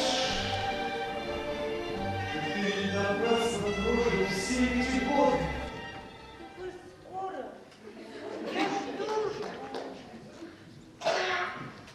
Нет, миссис Уилли. Вам придется срочно поехать домой. Домой, миссис Уилли, домой. Молодец, Гарри, лежи и спи. Спи, дорогой. Спи, да что ж это такое? Джордж! Джордж!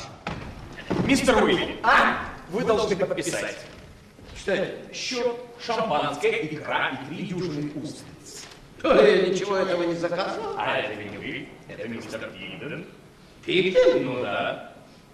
Не может быть. Я вам говорю, это его заказ. Да нет, это какая-то ошибка. Какая ошибка? Вот смотрите, номер 13А. 13А? Джордж, что вы тут делаете? выхожу из шкафа. А какого дьявола вы туда залезли? В тот момент я думал, так будет лучше. Так, вот это шампанское, икра, устрицы, это что? Вы заказывали? Я? Зачем? В тот момент я думал, так будет лучше. Ладно, потом. А я смотрю, вам все никак не приступить к вашим медовым делам. Да, это уж точно. А вот та другая, она кто? Ваша теща? Да-да-да, теща. Да, ладно, пока вы здесь, у меня к вам маленькая просьба. Ой, ну это с нашим удовольствием. Вы не могли бы достать снотворное? Снотворное? Снотворное? Да. Для вашего брата Фреда. О том, что-то многое стал вспоминать уже.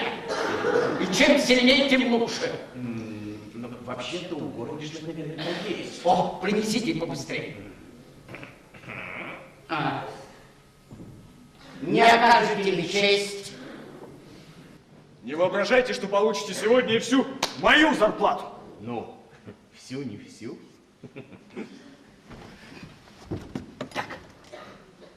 Стойте на стреме. Вдруг Рони вернется, а я пойду закончу с Гарри.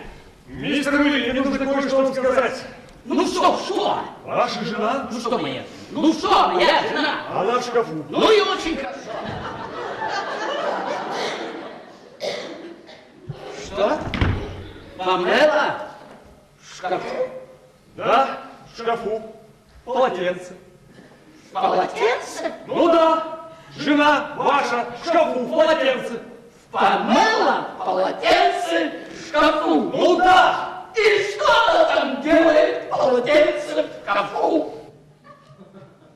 Ждет, когда я разденусь и приду.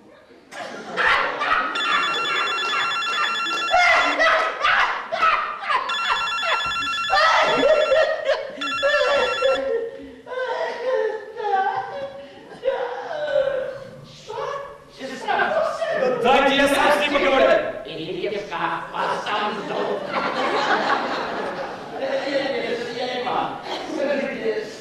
Что там стряслось на этот раз? Передай ему нашему мистеру Пикету, что я вчера вернет еще до полуночи. Да. Что?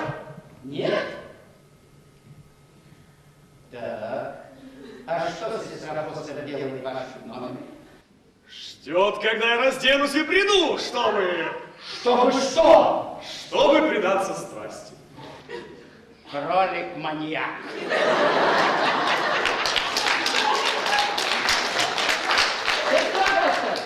Надеюсь, это видеть слугу державы министерством здравоохранения, а?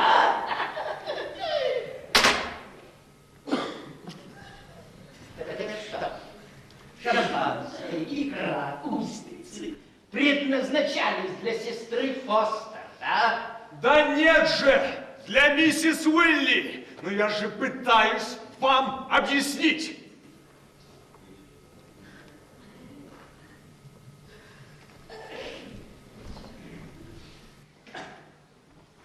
Нервы в кулак!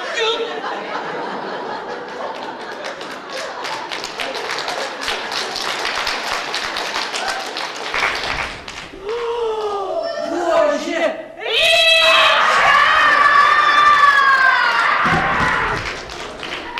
Миссис Уилли хотела сделать вам сюрприз. Ей это удалось.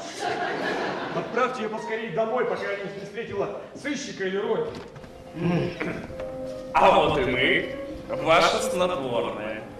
Ладно, я с вами потом разберусь. Так, давай.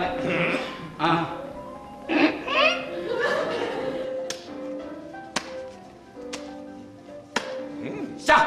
Надеюсь, нам ваши услуги больше не понадобятся. Я бы на вашем месте не зарекался. Уилли! О, вот видите.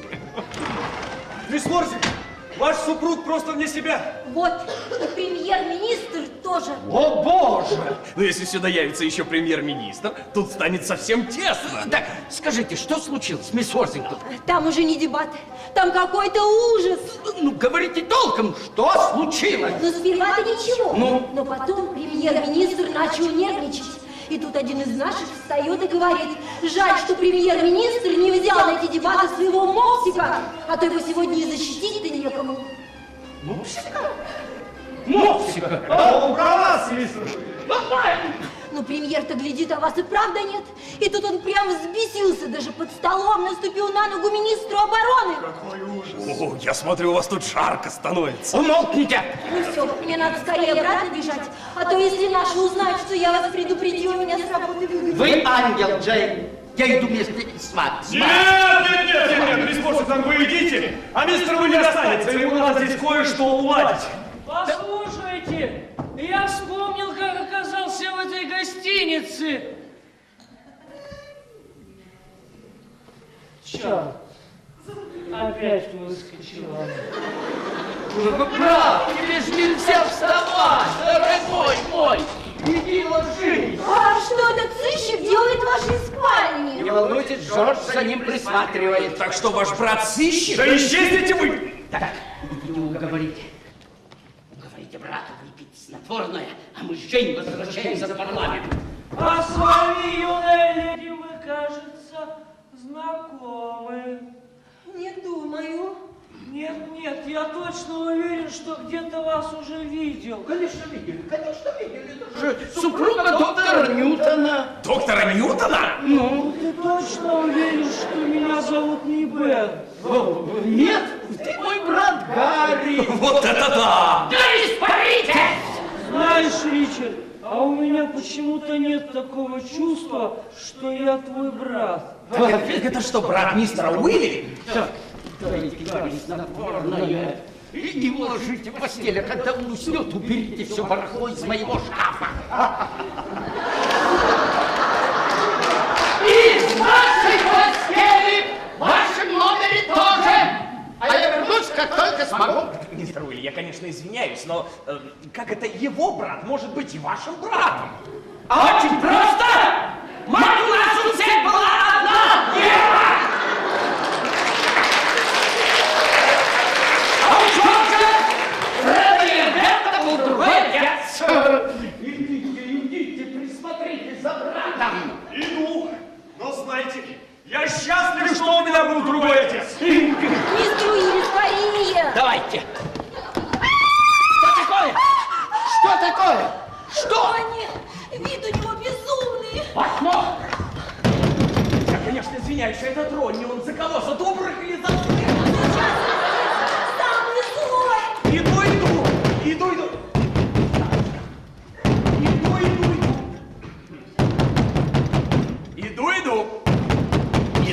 Иду. Добрый вечер, сэр. А вы, должно быть, ищете под... Я его уже нашел. А где мистер Уилли? Ну, только что вышел. Я его не встретил.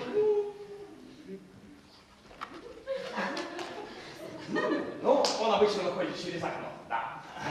А женщины с ним не было? Но, конечно, молодая жена, они только сегодня утром поженились, да.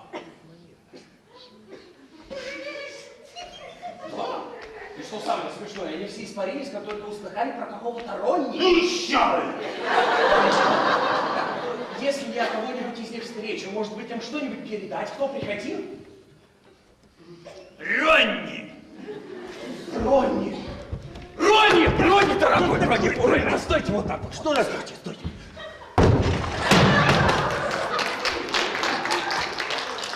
Прости, Господи.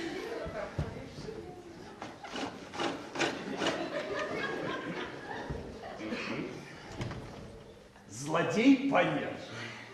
Большое спасибо. Не знаю, может, вы в курсе? Там в шкафу какая-то дама. Дама?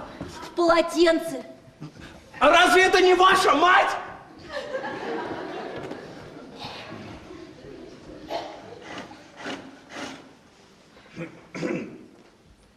Устранение злодея одного 10 фунтов.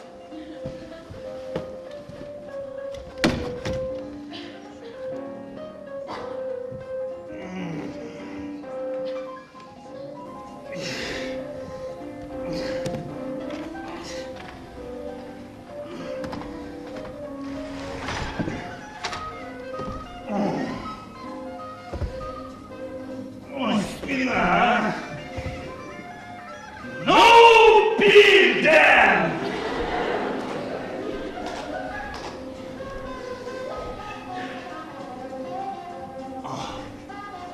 Тут должен быть адрес этого гада.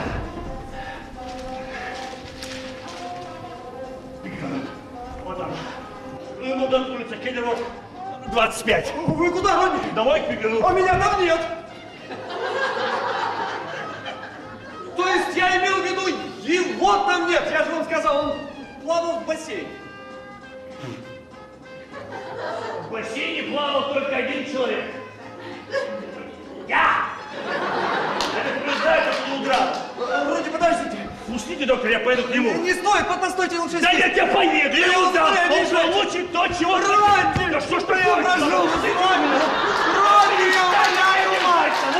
Если вы немедленно не покинете гостиницу, я вызову охрану и вас ведут в наручниках. Правильно сделать! И если ваш дружок сию же секунду не испарится... Успокойтесь!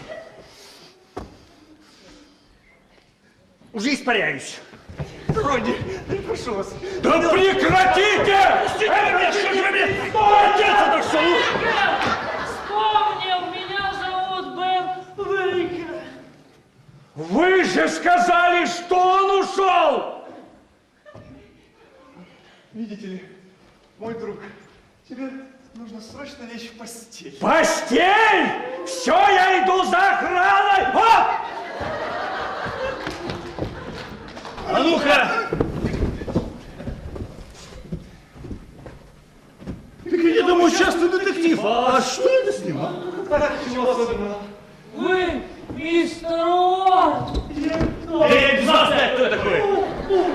А еще есть миссис Уорд. Что? И знаете, где моя жена? Я знаю все. Ну? Где моя жена? Вы видите, моему пациенту нужно лечь в постель. Закройте рот, Ньютон. Закрыл. Где моя жена? Вспомнил, я все вспомнил.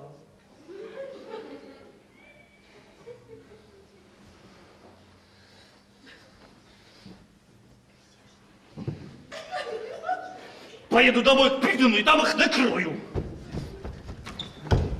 Убью обоих! Ронни, подождите! Чего? Ронни, поставьте его. Вот так. Секунду.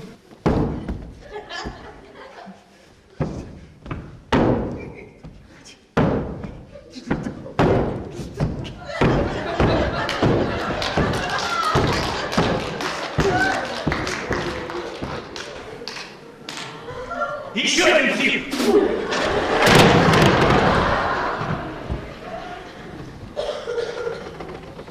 Ой, Глэдис!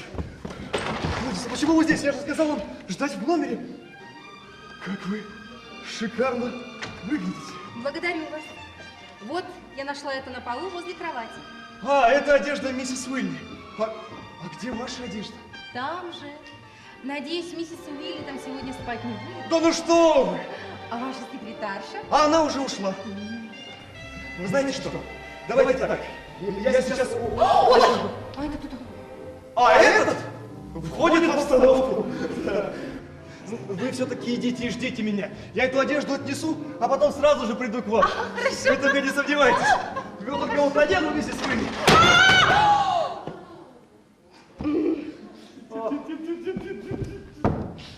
Ну вот я все исполнил. Да иди ты! О! Как вы, Глэдис? Ой! Все хорошо. Ой. Что вы со мной сделали? То же, что и со всеми. Какой поцелуй. Так, черт, там А это еще кто? Это сестра Фостер. Сестра Фостер. Я вижу, вы зря времени не теряете. Так, Ну да. Почему он не в постели? А вы у него спросите. А вы ему снотворное давали? Дал один раз. Одну таблетку? Одну упаковку! О, там сегодня, по-моему, все кончится катастрофой для правительства. А здесь все кончится катастрофой для всех. Вы мою жену отправили домой? Нет, она еще в шкафу. Как? А вы должны заставить ее одеться. Ну, черт! А Ронни упал в бассейн, а управляющий пошел вызывать охрану. Памела, выходи! Ой, Глэдис, входите. Добрый вечер, Ричард. Добрый вечер. Да. Одевайся, Памела, и иди домой. Меня ждет премьер-министр. А это кто? Это брат Джорджа, Фред. Так я и знал. А что это с ним? А это он надрался, как свинья, на свадьбу у Джорджа. На свадьбе? У нас сегодня утром обвенчались, не так ли, Джордж? Ну, Джордж, вы фрукт. Да, кролик-маньяк. И кто же ваша невеста? Кто ваша жена? О, прелестная девушка, ее зовут Айри. Айри? Да. И где же она? Где ваша жена? Не знаю! Не знаете? Нет, он не знает точно, потому что они все играли в прятки. Ага, так она спряталась. Дьявол, эта дрянь опять улизнула, а? Боже, Ричард, а это кто? Доктор Ньютон, а? Может, вы дадите ему что-нибудь, а? Пора бы уже и прочухаться, а?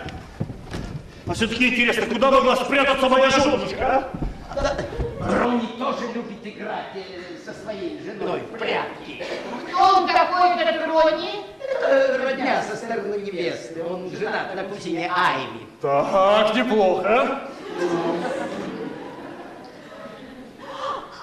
А почему он называет Джорджа доктор Ньютон?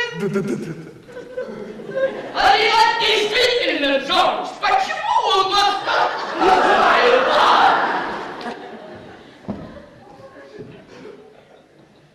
А потому что я и есть Ньютон, племянник Коперника. А еще брат Фреда и брат Альберта. Ну а самое-то главное, сводный брат огуречика. Дрянь, а? Как сквозь землю провалилась. Ну зачем? Зачем так мрачно? Ведь это у вас с ней всего лишь игра. Игра. Да, не справедливо. Для нее это всего лишь игра. Ну, мистер Питер, дайте Ронни воды.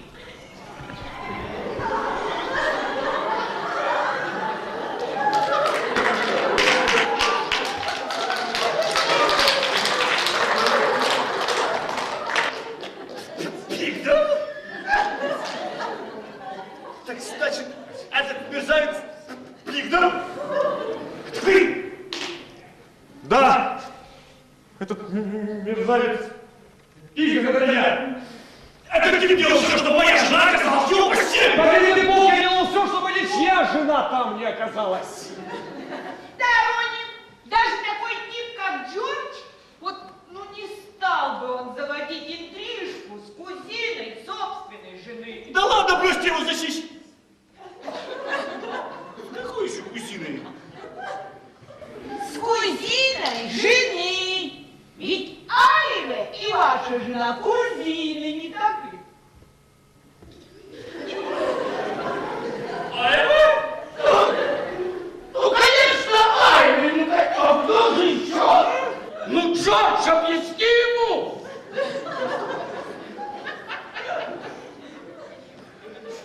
Объясняю.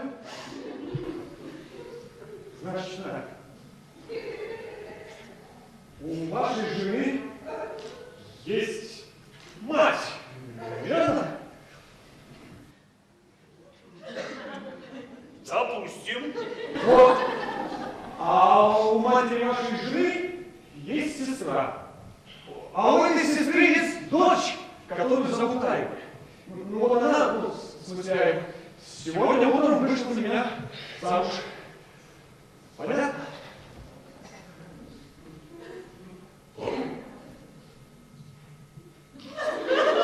А что вы сейчас сказали? Так. У вас есть жена, у которой есть брат, у жены которого есть сестра, у матери которой есть дочь, которую зовут Айва, которая вышла замуж за личного секретаря мистера Уилли, то есть за меня. Понятно?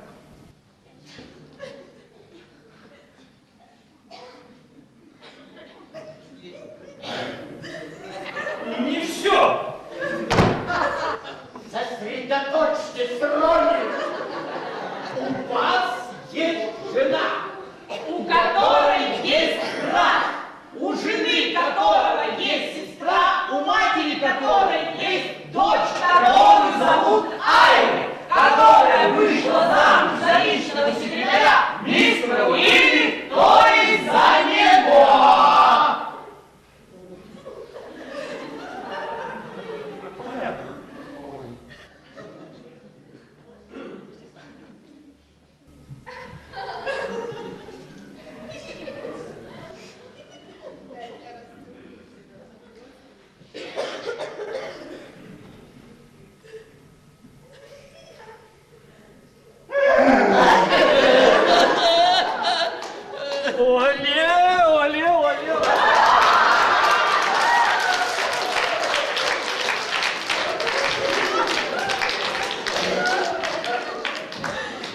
Надеюсь, он заметит это до того, как выйдет из гостиницы.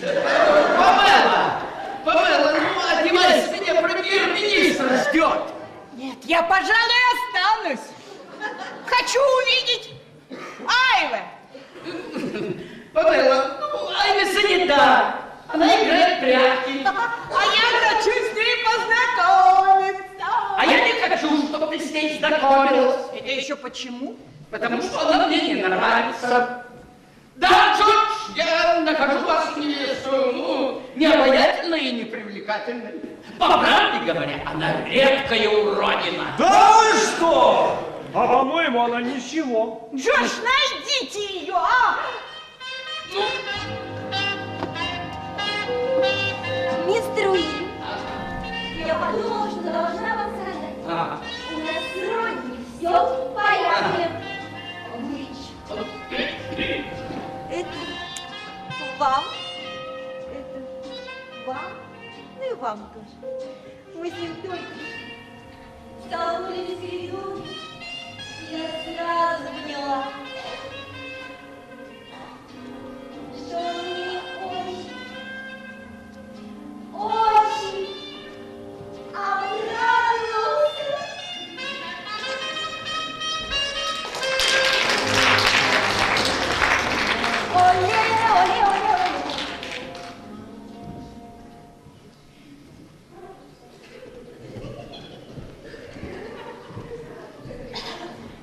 Это была Джейн. Это Джейн была. Джейн, это была Джейн. Ну, Джейн. Ступай, милый, тебя там премьер ждет. Ага. Да. Плохо дело. Теперь она отсюда не уйдет, не увидит Айве. Ну тогда она здесь надолго.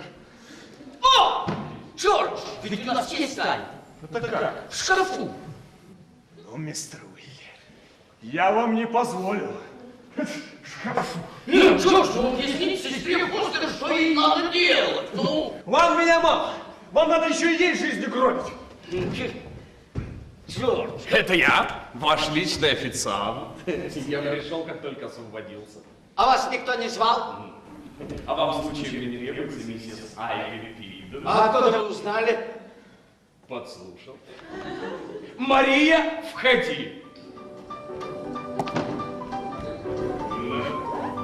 Кто это? Ну, вообще-то ваша горничная. А сейчас Айви Пиден. Ну, Джордж, ты наш Ричард, ты еще... Я решил у тебя подождать, дорогая. Я же сказала, никуда не уйду, пока не познакомлюсь с Айвой. Но Да? вы говорили. Ну да. Хорошо. Знакомься. Вот. Айве. Я же говорю, Ричард. ну вот, все, ты познакомилась. Пойдем. Вот ты познакомилась, все. Познакомьтесь. Это Айва. Веселье красо, очень красо. Джордж, а это кто? Пока не знаю. И подождите, прошу прощения. А вот вы-то кто? Ой, я сестра Фостер. Так, сестра Фостер. Да, дорогая, на венчании не было свидетельств, а тут сестра, Фостер. Все, главное, что ты познакомилась с Айве. Ай, вы скажите, вы, наверное, ужасно счастливы. Она не говорит по-английски. Не говорит по-английски? Да, она итальянка. Ну, а я что говорю? Наполовину итальянка, наполовину итальянка. Интересно, где это вы ее нашли? В бассейне. Да, она из Венеции без воды не может. Все, отправляйся, официант тебя проводить. Да-да, бай-бай, бай-бай. Посидела ты, посиди. Извините, что помешал. Уж не знаю чему. Но если через минуту вы все не покинете гостиницу, то будете все арестованы. Все! Джек! Да. Почему я вас все время здесь вижу? Потому что вам везет, сэр. Мария! А вы здесь зачем? Посидела ты, посиди.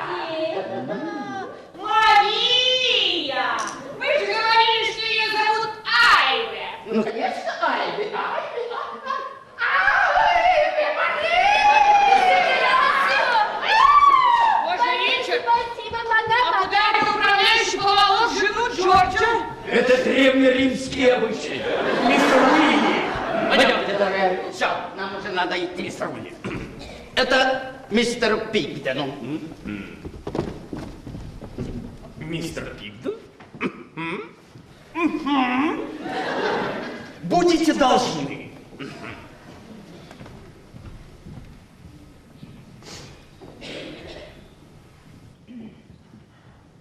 Я даже не знаю, что я скажу после всего этого вашему. Ну скажите ей, что я встретил женщину, на которой намерен жениться.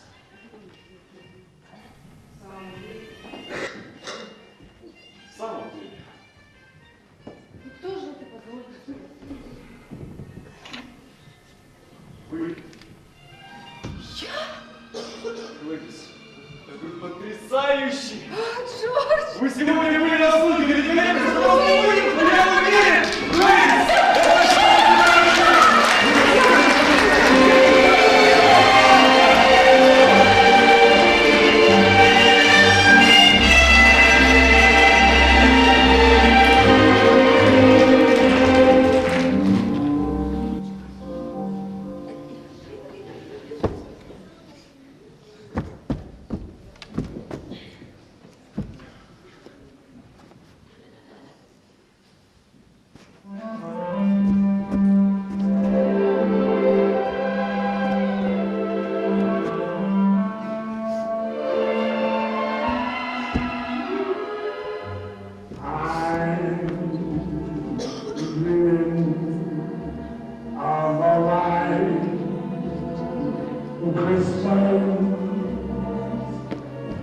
Just like the ones I used to